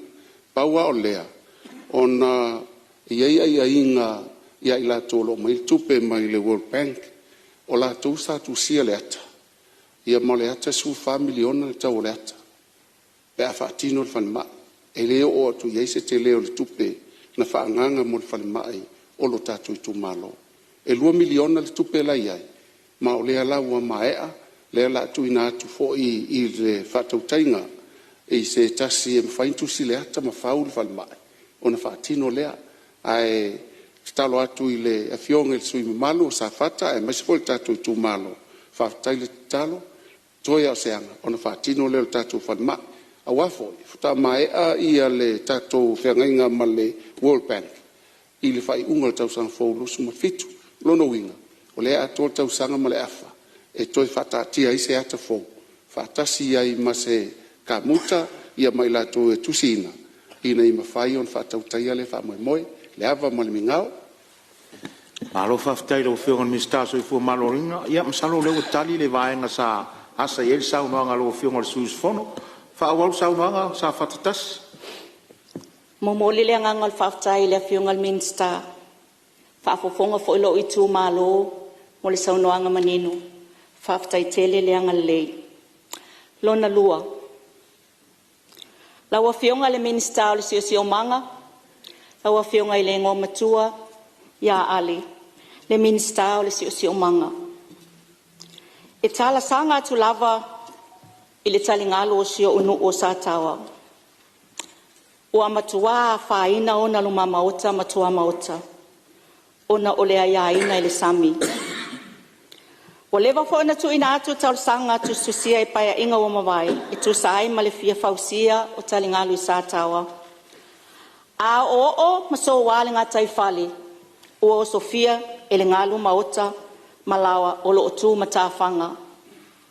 Ai te talo atu I laua fionga le minsta, a lo whane I le talo sanga sio nu o sa tawa, mo se talingalu. Ua matua mana o mia vave lava le whaatino ino le talingalu. Ona o atunga lunga I peo na tā ua. Lona tolu, a wala ngai I tai I sa anaputai. Ua matua wha ale tonu lava, le tūlanga I a wala I le anga I atu I le aai. O te iloa, o le talamoni lava, a ti li mai se o tinga aina I le whale mai. Ia, e o mai uta le main road ua maliu I le mālosi o le leanga o le awala. Whātati atu I laua whionga le minsta le nā tūlanga mo se sosoani. Lona whā awala ngā lue I loto whangam sa tawa. E moni o loo iai awala ngā lue ia awa te le fo I le whale tonu mai mana o mia lona whale leia. O nei awala ngā lue o matua mana o mia foi awa tina enga o whatoanga I te tono nuu. Awa tasi lea manu lau tia tato whainga malo. Ia whalelea tina e mea tau whatoanga. Ai aleanga awala ngā lue. Wa aunga te tā foi nei whai whatoanga e usu. Te talo atu foi awa o le mato nuu o sa tawa e lua awala. O lesi awala e anga I le whale a onga se itulo. Mai latu wale tā ngata I luma le whale a onga. Ai ova atu I le lua se lau tangata o lo ngā uta atu. Talo sanga ina fo I le nā awala. Pe a whaau. Ai pe a mawhai o na whaafso o tā I le alu atu I le si tū ma le si tū. A wale whenga soloa ai o le mamalu I sio unuu. Ai le ngata I lea o le usua ia nei whana wā onga. Pui pui mai au whalawe lawe lungo awala tele. 5. Awala lau papa I le anga I tai le ai sa taua. Mo le sila fia o le ne awala lau papa e sopoli ai le si tu o le nuu. Ma ao o ina pā tele ma tafe vai tafe.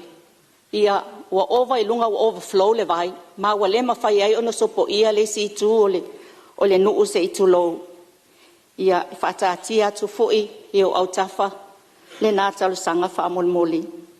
Wha le lea suawa I tau mawha I loto whangama sa tau e peo na sila fia. O le suawai o le ola tanga o le tangata soifua.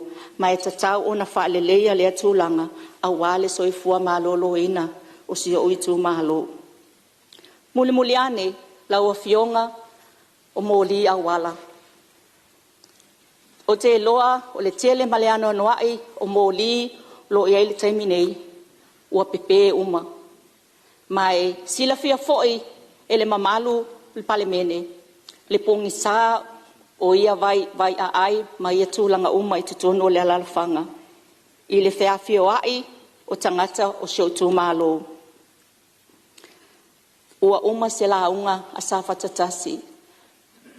Tauina ia alofa le atua a whamanuia I laua fionga le fonga petalai.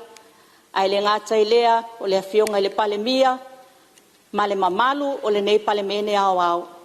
Whamanuia foi Ie o lo fai le fai vole tap tap wai. Ia manu te leina fuafuanga oma mtoe ngole ne yaso. Soifua ma ia manuia. Ka malo whaftai sau noa I lau fionga minsta langolango ni tanga luenga tupe maua. Ia o le sui fo I usufono o sa whatatasi. Sa lo whafonga le leima le manino lo tu malo tu so lau sau noanga. Ia o tau sanga fo I ni me fie whaare leia o lo tu malo. Wha malo ta pena whaftai mo lo finangalo whaaliang. Tu sa o le tala whatau o le tupe luafe luas fumaleono luafe luas fumalefitu. Ia o te manatu lea ua tātou to aitau nuu mai tātou taimi mānawa. Ia e mamori atu le wha malo ma le whaftai ma malu o le Palemene. Ia o lo o tō on sai ma le lava papali. Wha malo le usfono le nei aso.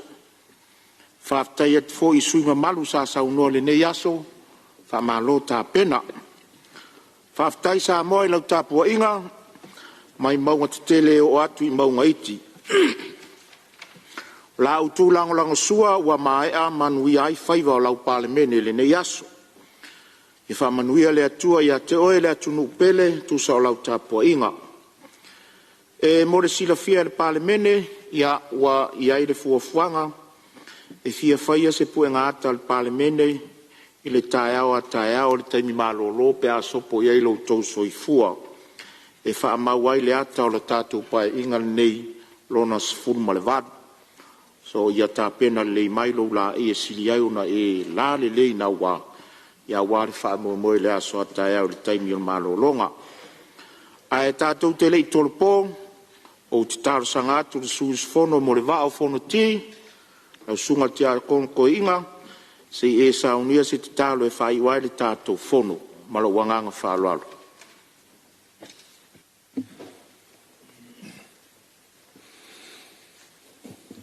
A mai au no tātou whaiau se ngā ruenga. No tātou whapeifo lea. O tātou lava o aunga lea o ngā I tātou. Le rie lo mātou o tua. Sisi se lava a lau fio. Lau fio le tamā o le alo ma le nganga sā. O mātou fe mori mawai lo lofa ma lo wanga le lei whasoa mai. Wafu ai o na whaiwina ma le mwia. Le whono tanga lau Palemene le nei tuaso. Mai lava I le te au sengi. Se iau lava I le nei tutai. Whaafitai lo whapale mai ma lo lofa.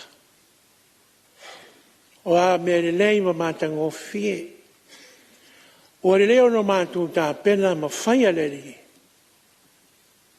Whai ma vi inga o lau swafa.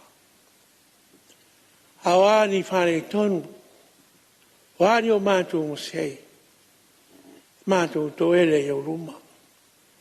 whaamamā whaamangalo mai so mātou whatawa. E le aunga I mātou malao whio. Au mātou toele ma le loto whaamawalano. Whaamangalo mai. Hong teitai na e whiriwhilia. Hoa o le tofi lava o le tangata o le sese. Au mātou toe wala au. Le li e. Whaamia mai le nei Palemene. A o mātou iai rufi ngā mea le leia wale ta mau ainga. A wā se manuia o lo tunu o lo whātali mai. Whaamia le li e o teitai. Teitai whale malo. Teitai whale kāre sia. Hai maise. Le lama loa ma le au te tele o tō mātou tunu o Samoa. O lo tapta po ia whaiwa o teitai. I le nganta o Samoa nei. Ia e whapea foi e tunu e mamau.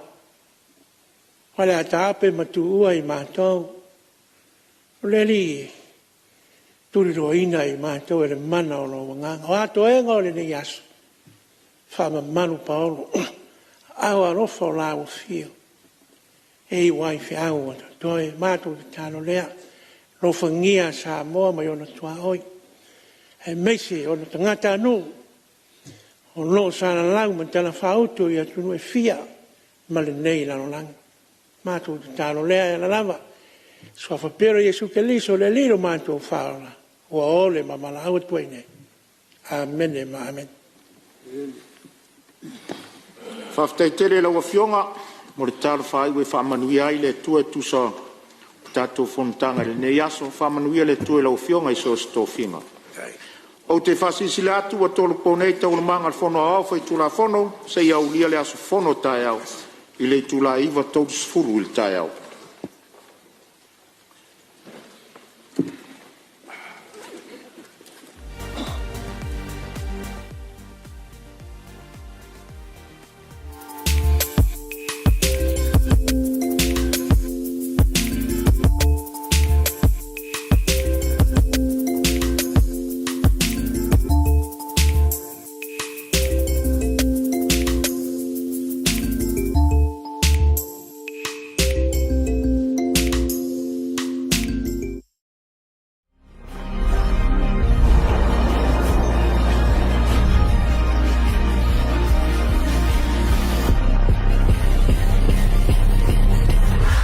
Natural Samoa water, the taste of nature.